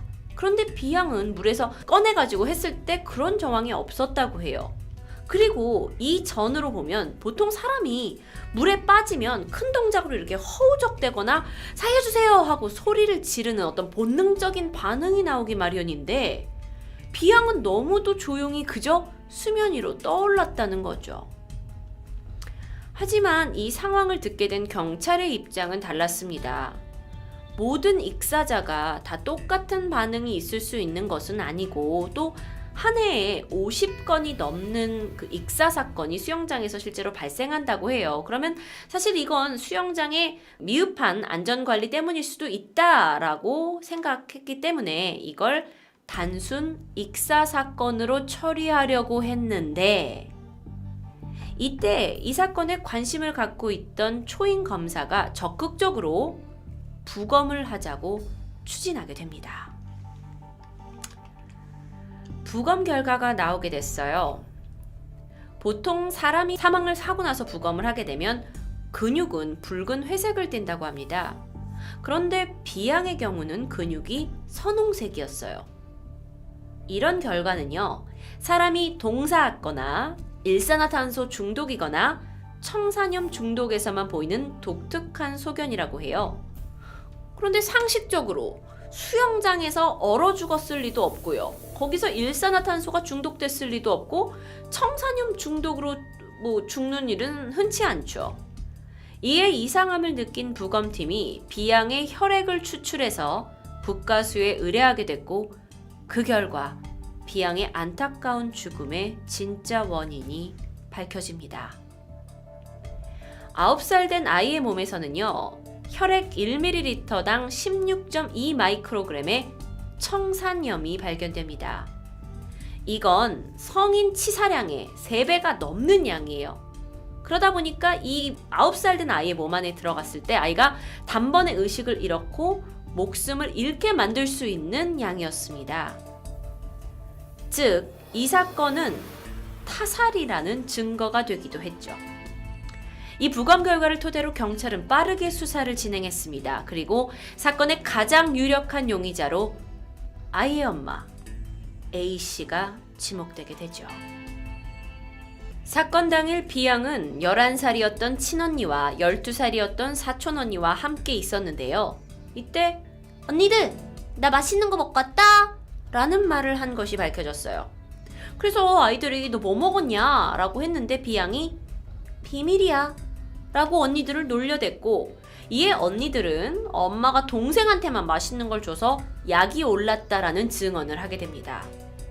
게다가요, 당일 수영장 안전요원도요, 엄마 A씨가 B양으로 추정되는 사이즈 아이에게 탈의실 앞에서 손짓을 해서 부르더니만은 소곤거리면서 이야기를 나누는 모습을 봤다고 증언하게 되죠. 그래서 경찰이 A씨, 엄마 A씨한테 묻습니다. 아이가 수영하기 전에 뭘 준 게 있냐고. 그렇게 강하게 추궁을 시작을 했는데요. 이때 A씨가 뭐라고 하냐면, 내가 딸에게 음료수를 준 것은 사실이지만, 아니, 내가 내 딸한테 독이 든 걸 건넸을 수 있어요? 하면서 지금 내가 내 딸을 허망하게 잃은 것도 이렇게 억울한데 어떻게 나를 의심할 수가 있냐면서 강하게 항의하기 시작합니다. 사실 경찰이 범인을 A씨로 지목하는 데는 이 아이들의 증언 외에 수영장 안전요원이 딸로 보이는 사람과 같이 있었던 것 같더라 라는 이 애매모호한 증언 외에 확실한 증거는 없었습니다. 혹여나 이 A씨가 청산염을 어디서 구입했다라는 행적도 전혀 없었고요. B양이 어떻게 이 청산염을 먹게 되었는지 정확히 밝혀낼 수가 없었죠. 그러다 보니까 이 사건엔 진전이 없었어요. 그래서 발을 동동 구르던 찰나 경찰은 A씨의 통화 내역을 조사하게 됩니다. 그러던 중 이 A씨가 한 남성과의 통화 내용 중에 남성이 A씨한테 너 또 약 먹었지? 라고 말한 것을 발견해요. 너 또 약 먹였지? 그래서 여기에 뭔가 수상함을 느끼고 경찰이 조사를 시작하는데요. 이 남성이 누구였냐?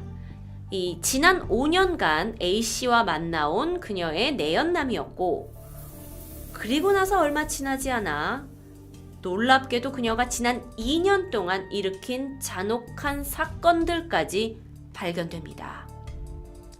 사건 발생으로부터 2년 전이었어요. 2001년 12월 1일. A씨는요, 옆집에서 김장김치를 얻어왔다면서 저녁 밥상에 김치를 내놓게 됩니다.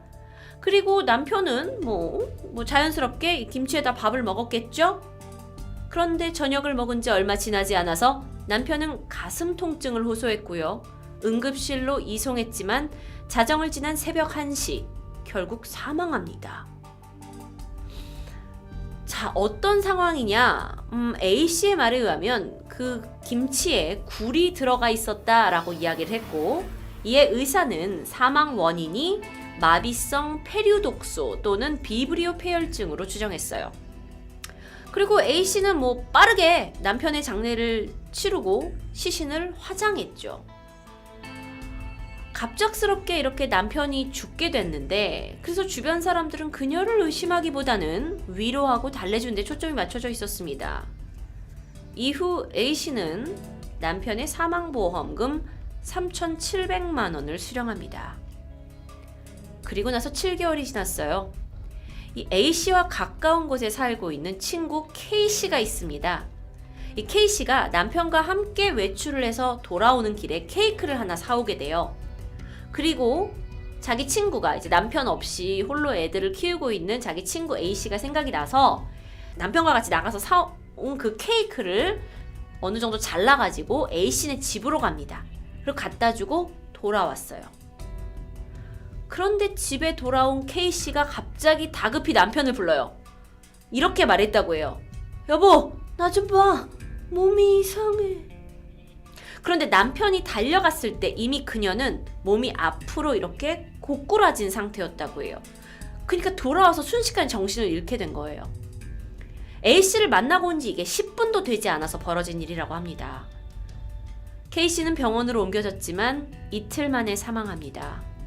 그녀는 손발이 뒤틀리고 입에서는 쉰 냄새가 나는 어떤 현상을 겪었다고 하는데, 사인은요, 원인 불명의 대사성 상증으로 체액이 산성으로 변해서 호흡곤란과 부정맥 경련을 일으키다 사망에 이른 것이다 라고 사인이 나왔다고 그래요.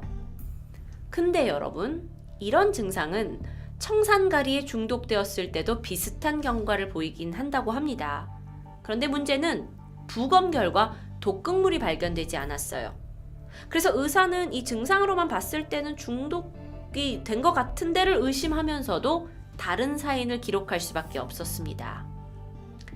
하루 아침에 와이프를 잃게 된 K씨의 남편은요, 장례식 후에 더 놀랄 일을 마주하게 되는데요. 세상에 아내의 사망보험금이 그녀의 절친이었던 A씨에게 지급하기로 되어 있는 거예요, 서류에. 그래서 청약서에 자필로 A씨는 정말 내가 믿을 수 있는 사람이다 라고 적혀 있었다고 그래요. 당시 보험금은 최고 1억 원이었죠. 그러니까 계약서 내용만으로 봤을 때는 K씨가 절친 A씨에게 생일 선물로 보험을 가입해 준 것으로 되어 있었다고 합니다. 그리고 이 계약이 만들어진 지 3개월 만에 K씨가 사망한 거였죠. 근데 이건 남편은 전혀 모르고 있던 사실이었어요. 그리고 나서 A씨는요, 유족 몰래 직접 K씨의 사망 진단서를 발급받아서 보험금 5천만 원을 청구합니다.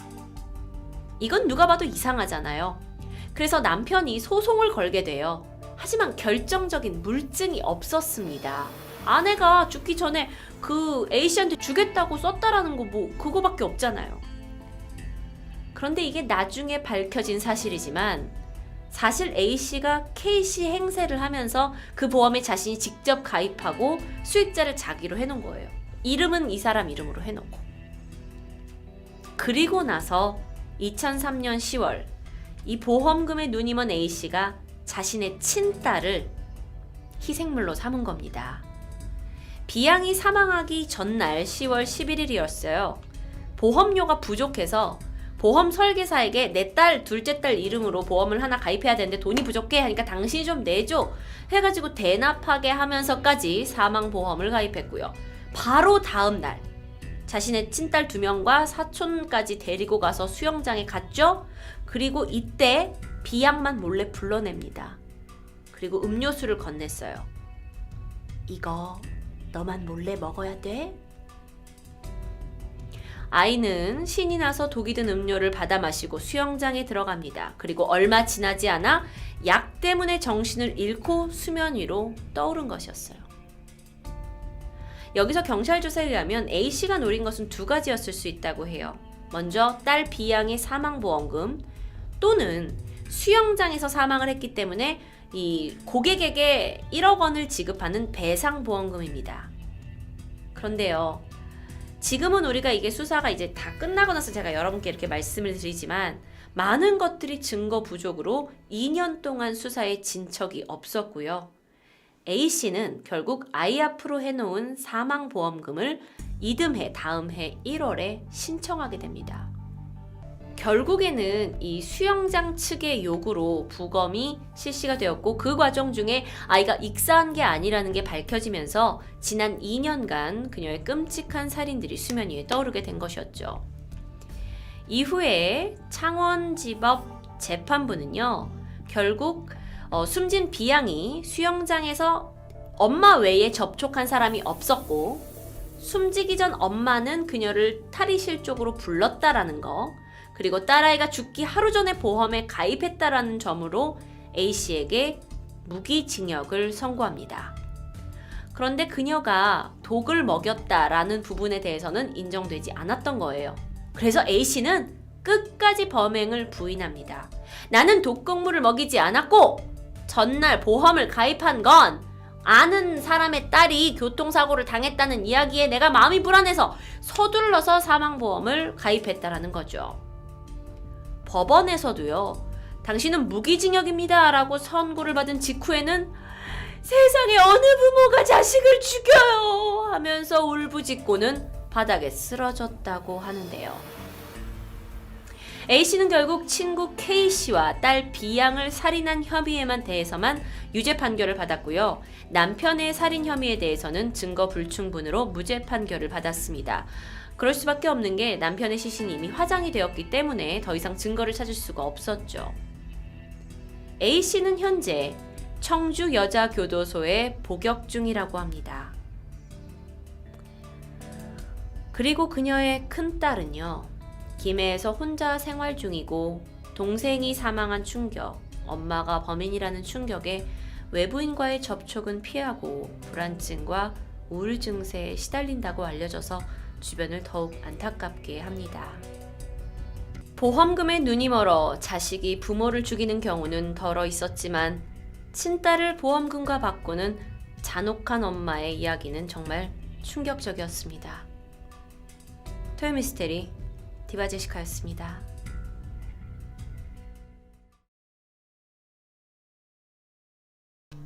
안녕하세요. 금요사건 파일 디바제시카입니다.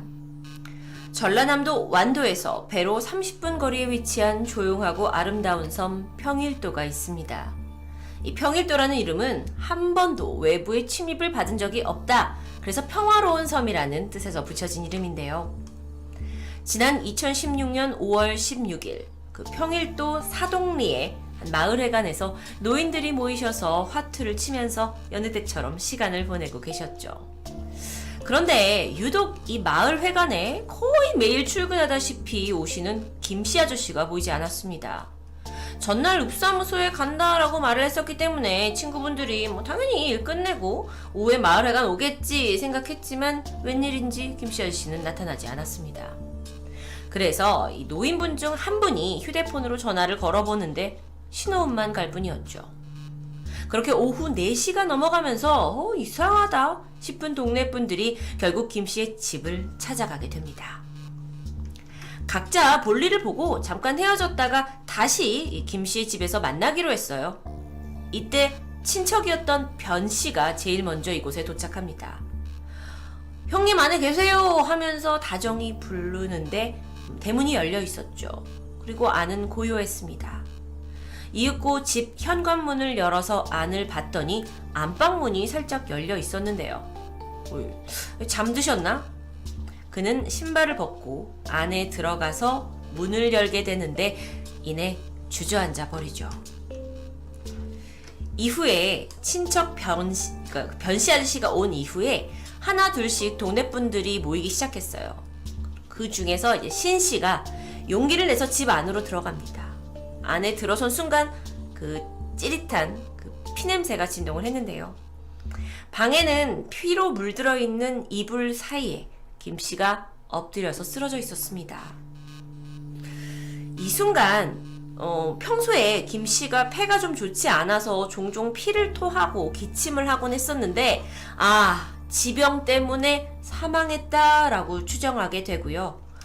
일단 시신을 수습하자라는 생각으로 거기에 있는 이제 노인 친구분들이 김씨의 손과 다리, 그리고 손과 다리를 이렇게 눕히고 어깨를 펴서 바로 눕히고는 자식들에게 전화를 겁니다. 그리고 죽음을 알리게 되죠.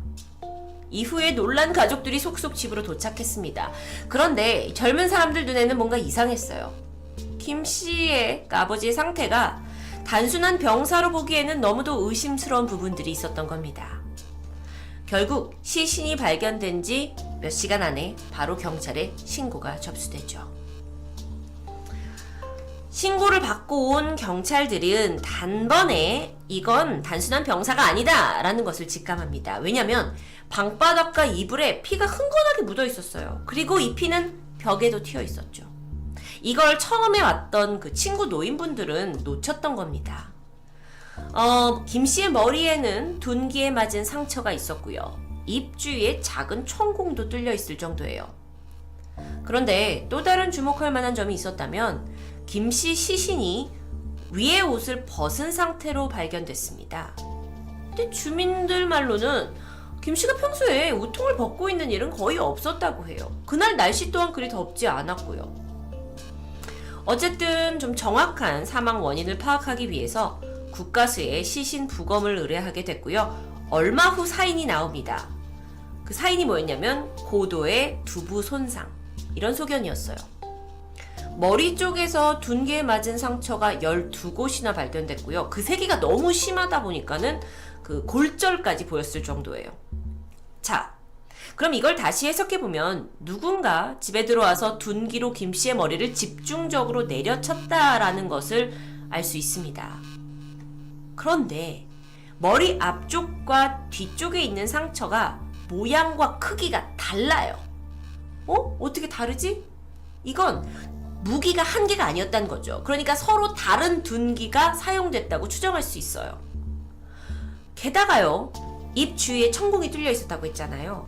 이건 머리에 나 있는 상처를 낸 그 둔기로 만들 수 있는 그런 게 아니었습니다. 그러면 또 다른 둔기가 사용됐다고 추정할 수 있어요. 정리하면 범인은 최소 3가지 이상의 둔기나 흉기를 사용한 것으로 추정됩니다. 잔혹하죠. 자, 여러분, 일반적인 타살에서는 흔히 공격을 막기 위해서 죽은 이의 팔이나 손에 방어흔이 발견되기 마련입니다. 그런데 이상하게 김 씨에게선 이걸 전혀 찾아볼 수가 없어요. 아니, 왜 이 절대절명의 순간에 그는 방어하지 않았을까? 어쩌면 김 씨가 정말 불시에 전혀 대항할 수 없는 상황에서 공격당한 게 아닌가라고 분석해 볼 수 있습니다. 자, 그렇다면 김 씨는 도대체 왜 이 범인에게 대항을 한 번도 하지 못하고 죽음을 그대로 맞이한 것일까요? 조사를 계속 이어나가던 중에 경찰은 김 씨가 복용하고 있던 이 약에서 답을 찾아냅니다. 김 씨는 대상포진 외에 여러 가지 증상을 앓고 있었고, 그래서 다양한 약을 처방받아서 가지고 있었는데, 특히나 그날 복용한 약에는 졸음과 어지럼증을 유발할 수 있는 성분이 들어있었어요. 그래서 어쩌면 김 씨가 사망 당시에 그 어떤 약 기운 때문에 졸리거나 나른한 상태였을 수도 있습니다. 그렇기 때문에 기습 공격이 가능했고 방어운조차 남아있지 않았다라는 것이 법의학자들의 의견이었죠. 자, 이후에 사건 해결을 위해서 경찰은 가장 먼저 현장에서 범행 도구를 찾기 시작했죠. 그리고 발견된 게 바로 이 피 묻은 그 핑크색 아령입니다. 이게 김 씨가 마을 회관에 있던 거를 운동을 하겠다 하면서 집에 가져다 놓은 거라고 해요. 그러니까 그 출처가 불명합니다. 아령의 모양과 머리 쪽의 상처 일부는 모양이 똑같았어요. 그런데 문제는 흉기가 한 개가 아니라고 했잖아요. 최소 3개라고 했잖아요. 그런데 이거 외에 다른 흉기는 발견되지 않았습니다. 자, 그렇다면 범인이 직접 이 집으로 흉기를 들고 왔다가 범행을 저지른 후에 들고 나갔다는 건데, 그 얘기인즉슨 이건 우발적인 범행이 아니라 미리 계획해둔 살인이 아닌가라고 의심해 볼 수 있습니다. 아니, 근데 사실 이분이 굉장히 나이가 드신 노인분이었는데 이 노인분을 이렇게 끔찍하게 죽일 만한 이유가 뭐였는지 계속 궁금해지고 있는데요. 근데 여기서 또 한 가지 경찰이 주목했던 게 있어요. 바로 방 안의 풍경입니다. 시신에 여러 곳에 상처가 있었죠. 그리고 이불과 벽에 막 혈흔이 뿌려져 있었죠. 정신이 없어요, 분위기는. 근데 그거에 비해서 방 안에 있는 물건들은 하나도 흐트러짐이 없어요. 그게 뭘 의미하냐면, 사실 초기에 이 사건이 발생했을 때 섬 주민들은 이건 돈을 노린 외지인의 소행이다라고 생각했습니다. 특히나 요 시절, 그러니까 5월이 미역을 수확하는 철이라고 해요. 그래서 그때가 되면 외국인 노동자들이 많이 들어오는 시기라고 합니다. 그래서 당시에 이 평일도에는 300~400명 정도의 외국인들이 있었어요. 그러니까 마을 주민들은 이들 중에 한 명이 김 씨 집에 들어와서 살해를 하고 뭔가를 훔쳐가려고 했다라는 게 시나리오였죠. 근데 현장은 깨끗합니다. 그리고 현금 40만 원은 그대로 남아있어요. 금품을 뒤진 흔적조차 없었고요. 결국 이건 돈을 노린 범행이 아니다 라고 결정이 됐고, 이건 김 씨와 일면식이 있는 누군가 보복성 범행을 저지른 거다라고 경찰은 추정하게 됩니다. 자, 물론 사건은 다각도로 검토를 해볼 필요가 있습니다. 그래서 혹시 김 씨가 스스로 자해를 한 게 아니냐라는 가능성도 있었는데, 실제로요, 망치로 자기 머리를 가격해서 자살한 사례가 있기도 하다고 합니다. 김 씨가 평소에 되게 심한 대상포진을 앓고 있어서 힘들다 고통을 얘기하기도 했고, 그래서 그것 때문에 자해를 했을 가능성이 있어 보였는데요. 그런데 상식적으로 이 노인이 스스로 아령을 들고 머리를 치고 또 다른 흉기로 자기 머리를 쳐서 죽음에 이르게 한다라는 건 쉽게 납득되지 않죠.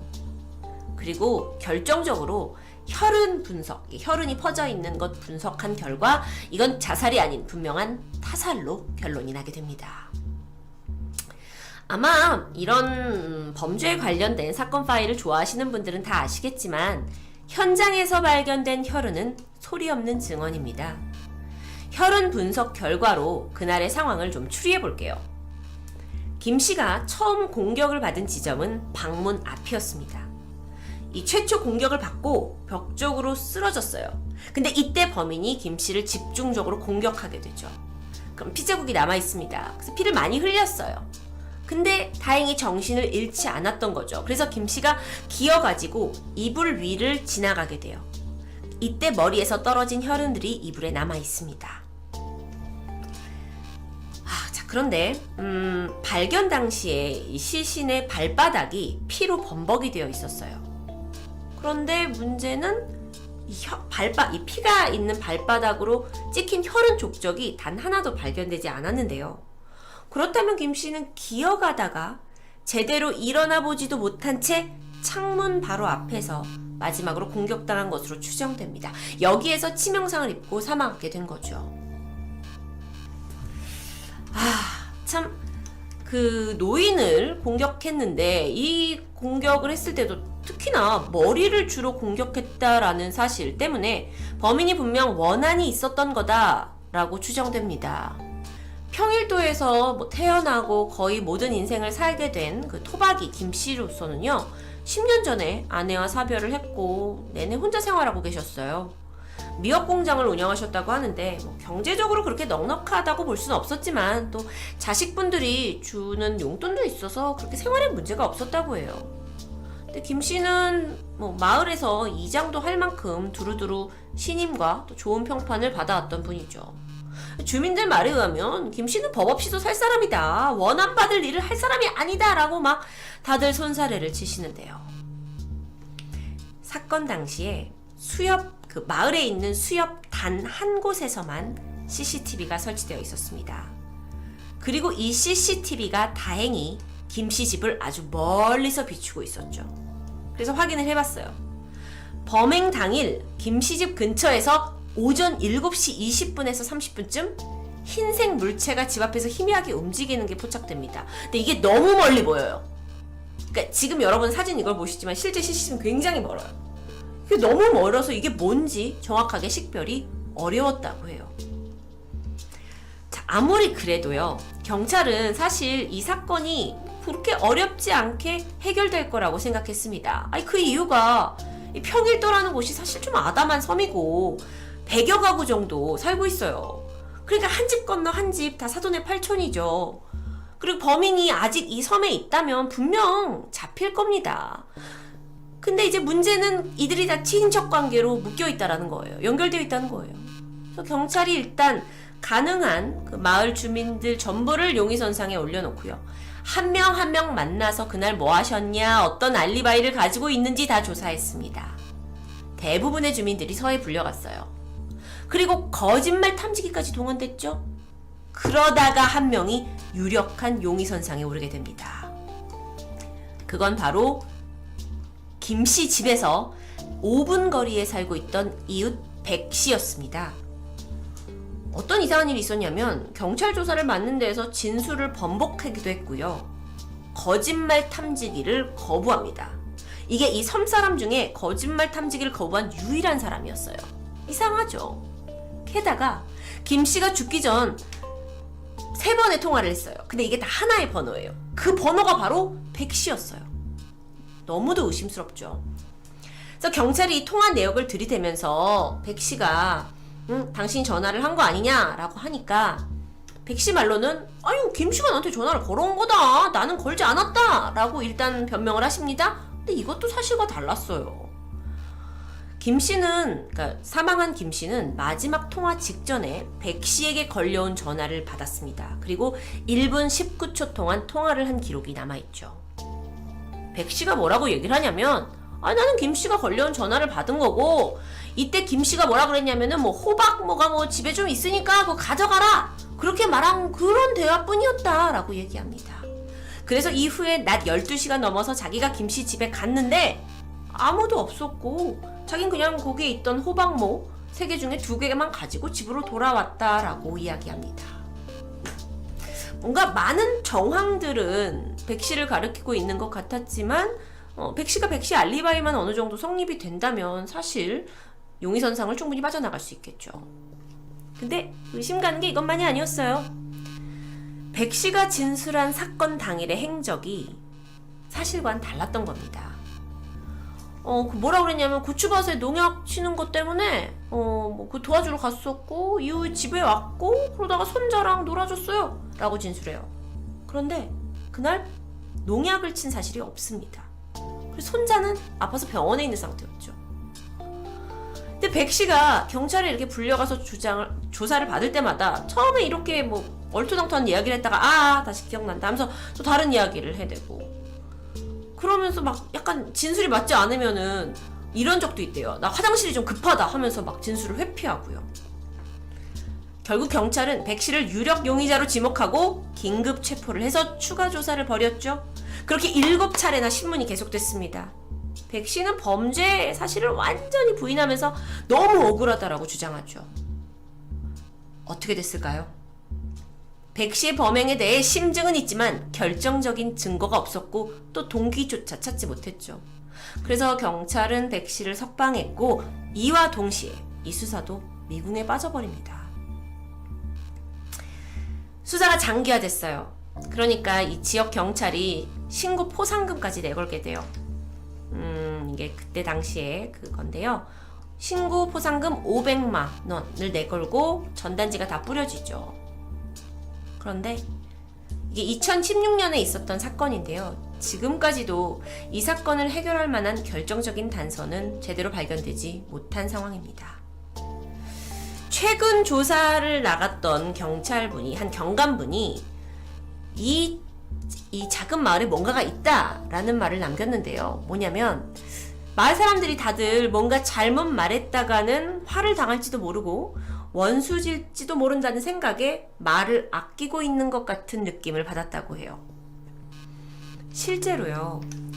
주민들은요. 이 형사들 또는 이 사건을 취재했던 취재팀들이 막 가까이 가기만 해도 막 누가 있다고 이렇게 날마다 우리 섬들이 찾아오는 거냐? 우리 다 지난 일을 왜 또 들추느냐 하면서 불쾌감을 노골적으로 드러냈다고 합니다. 이 평일도 살인사건은 SBS 그것이 알고 싶다에서 조명한 적이 있었는데요. 사건이 발생한 지 1년 후에 찾아갔는데도 불구하고 이들이 굉장히 불쾌하게 생각하고 있었다고 해요. 그래서 아니 도대체 여기 살인사건이 있고 이건 이웃이었다. 이 사건을 해결하려면 뭔가를 파내야 되지 않냐? 이건 당연한 거잖아요. 그런데 이에 대해서 여기에 살고 있는 마을 청년은 조금 다른 의견을 말했습니다. 아예 외지인이었다면 범인을 잡기 쉽다. 그런데 그 범인이 섬에 같이 살고 있는 사람이라면 쉽지 않다. 여긴 시골이다. 범인을 알아도 말 안 한다.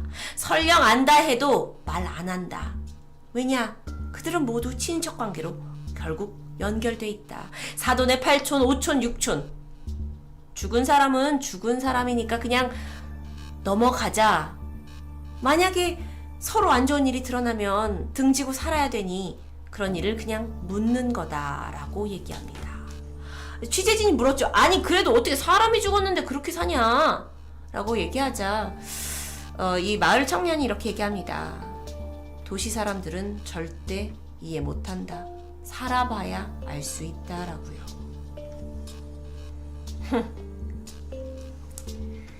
약 100여 가구가 사는 작은 곳 평일도, 그곳에서 벌어진 의문의 살인사건입니다. 분명 범인은 어쩌면 지금까지도 이 섬 안에 살고 있을 수 있지만 이곳 사람들은 입을 꾹 다문 채 사건은 4년이 지난 지금까지도 미제로 남아 있습니다. 어쩌면 단체로 살인사건, 그 범행을 묵인한다는 게 사건 자체보다 더 끔찍한 일이 아닐까요? 금요사건 파일 디바제시카입니다.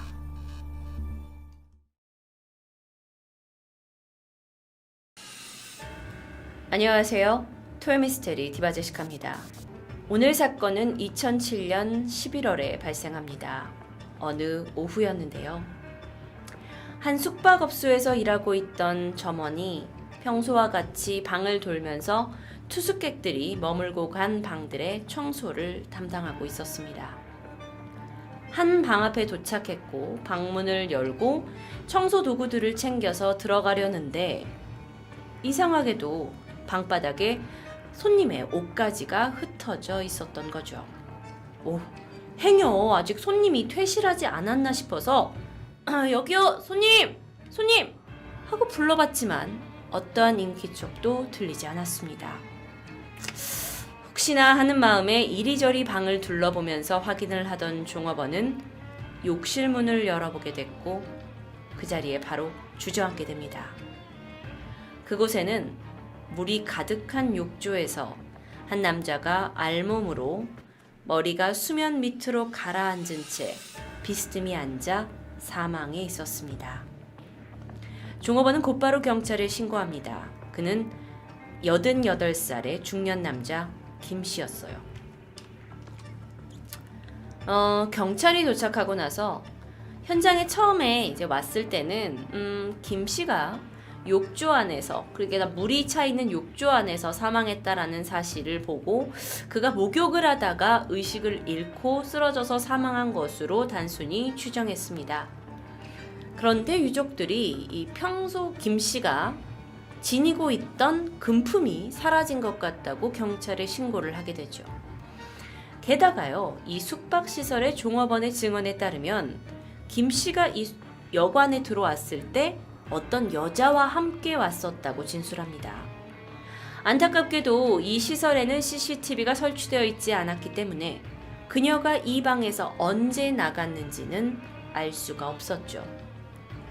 결국 김 씨의 사망 원인을 정확히 알아내기 위해 부검이 시작되었습니다. 김 씨의 사인은 무엇이었을까요? 욕조에서 그가 죽은 채 발견되었으니까 익사였을까요? 아니었습니다. 그는 심장혈관의 질환인 관상동맥 경화증, 즉 심장마비가 주된 원인이었죠. 욕조에서 사망했는데 익사가 아니라 심장마비였다. 그런데 이 여관에 누군가와 같이 들어왔었다라는 것을 사실 생각하면 경찰에게는 많은 것들을 추정할 수가 있었는데요. 사실 이런 경우가 드물지 않게 있다고 합니다. 잘 모르는 남녀가 함께 숙박업소에 투숙을 했다가 술을 많이 마시고 한 사람이 뜨거운 물로 목욕을 하게 되면 이제 술을 마신 상태다 보니까 갑자기 의식을 잃거나 건강상의 문제로 인해서 어떤 일이 발생할 수 있죠. 그러면 같이 왔던 또 다른 사람이 이 두 사람의 관계가 적절하지 않거나 알려지면 안 되는 관계일 경우 혹시 이 사망 사건에 연루되고 싶지 않아서 신고하지 않고 그대로 이 방에서 사라져 버리는 경우가 분명 있었던 거죠. 그렇기 때문에 경찰은 이게 사고사일 수도 있다고 생각합니다. 하지만 약물 분석 결과가 나오면서 사건의 방향이 달라집니다. 김 씨의 혈액, 그리고 위에 남아있는 내용물들, 그리고 현장에서 남아있던 캔커피에 졸피뎀이라는 수면제가 검출된 거였어요. 자, 그 얘기는 이건 타살일 수도 있다라는 거죠. 수사가 빠르게 진행됩니다. 그리고 사건의 범인이 밝혀지는데 아주 충격적이었습니다. 욕조에서 김 씨를 살해하게 한 사람은 50대 여성 박 씨였습니다. 사건은 이렇게 벌어집니다. 2000년대 중반부터 황혼의 노인들을 겨냥한 성매매 행위를 하는 일명 바카스 아줌마가 세간의 이슈로 대두되고 있었죠. 그러던 어느 날 남편과 이혼을 해서 혼자 살고 있었던 50대 여성 박 씨가 노인들을 상대로 하는 이 성매매 수법을 이용해서 돈을 뺏는 것으로 마음을 먹습니다.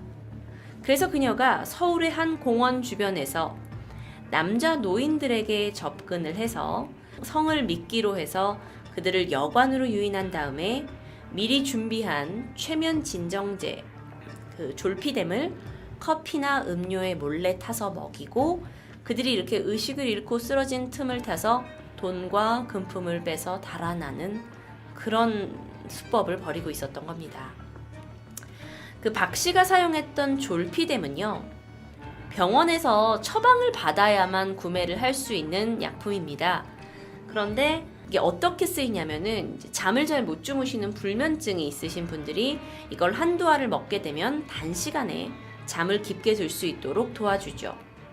하지만 이 약을 오용하거나 남용할 경우에는 막 감정이 흥분되거나 어지럼증이 있거나 피로가 들거나 두통이 오거나 기억력이 막 손상되거나 경련이 있거나 우울증을 유발하기도 합니다.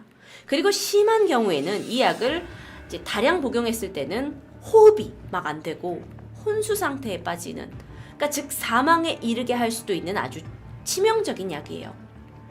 물론 박 씨는 이런 내용을 의사로부터 듣긴 합니다. 하지만 대수롭지 않게 생각하죠. 왜냐면 나에게 쓸 약이 아니었기 때문입니다. 사건 발생 3달 전으로 올라가면 2007년 8월 10일 오후, 이날도 박 씨는 공원 주변을 돌면서 범행 대상을 물색합니다. 그런데 이때 박 씨가 저 앞에서 굉장히 점잖하게 차려입고 혼자 쉬고 있는 64세의 노 씨를 발견하게 되죠. 노 씨는 물론 사망한 피해자가 아닙니다. 이건 사건 발생 3달 전의 일이에요. 그리고 박 씨가 그 남자에게 접근을 해서 성매매를 제안했고 유혹을 했고, 사실 박 씨가 상당히 그 나이에 비해 고운 외모의 동안 얼굴을 가지고 있다고 해요. 그래서 그 64세의 노 씨가 이 제안을 받아들여서 두 사람은 함께 인근 여관으로 향하게 되죠.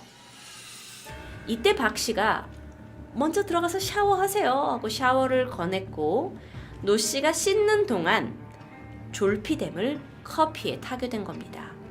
그리고 노 씨가 씻고 나오자 박 씨는 커피 한 잔 드세요 하고 커피를 줬고, 노 씨가 이를 함께 마시면서 침대에 누워서 대화를 나누기 시작했다고 해요. 그런데 약 성분 때문에 얼마 지나지 않아서 노 씨가 침대에서 정신을 잃었고 깊은 잠에 빠집니다. 그리고 그가 잠에 든 것을 확인하고 박 씨는 지갑에서 현금 40만 원 그리고 신용카드를 훔쳐서 유유히 여관방을 빠져나오게 되죠. 그녀는 이후에도 같은 방법으로 노인 2명을 속여서 아주 손쉽게 금품을 빼앗았습니다. 그런데 그러다 결국 사건이 일어납니다.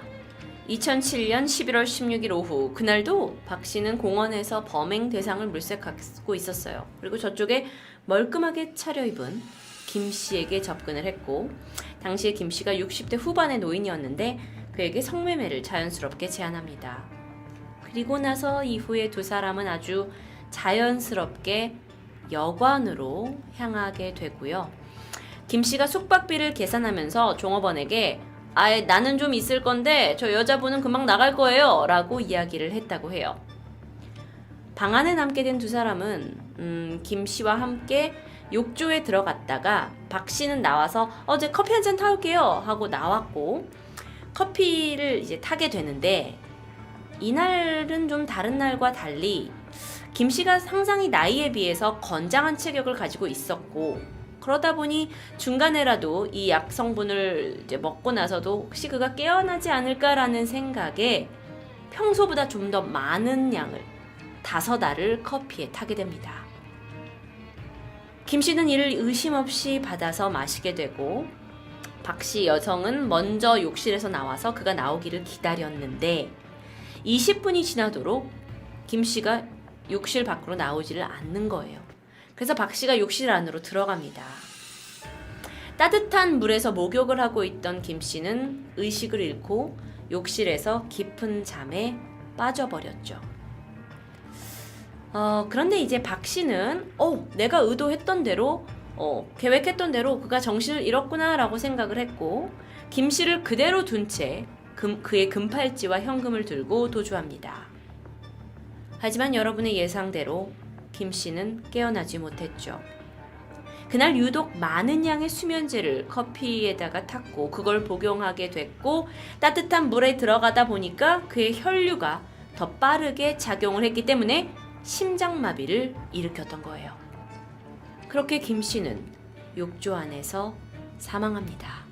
물론 그녀가 처음에 누군가를 살해하려는 의도를 가지고 벌인 사건은 아닙니다. 하지만 결과는 비극적이었죠. 결국 박 씨는 강도치사, 마약류 관리법 위반 혐의로 구속되었고 법원은 모든 혐의를 유죄로 인정해서 그녀에게 7년의 중형을 선고합니다. 이 사건은 우리에게 많은 생각을 하게 하는데요. 노인을 상대로 한 성매매 자체는 암암리에 벌어지고 있고 또 바카스 아줌마 성매매라는 이름으로 얼마 전에 이슈가 된 사진도 있었습니다. 성매매의 제안을 받아들인 피해자에 대한 비난도 물론 있었습니다. 하지만 그것보다는 성적인 미끼를 앞세워서 금품을 갈취하고 살인에 이르게 한 피의자 박 씨는 그녀의 범죄에 합당한 당연한 결과를 받았다고 생각합니다.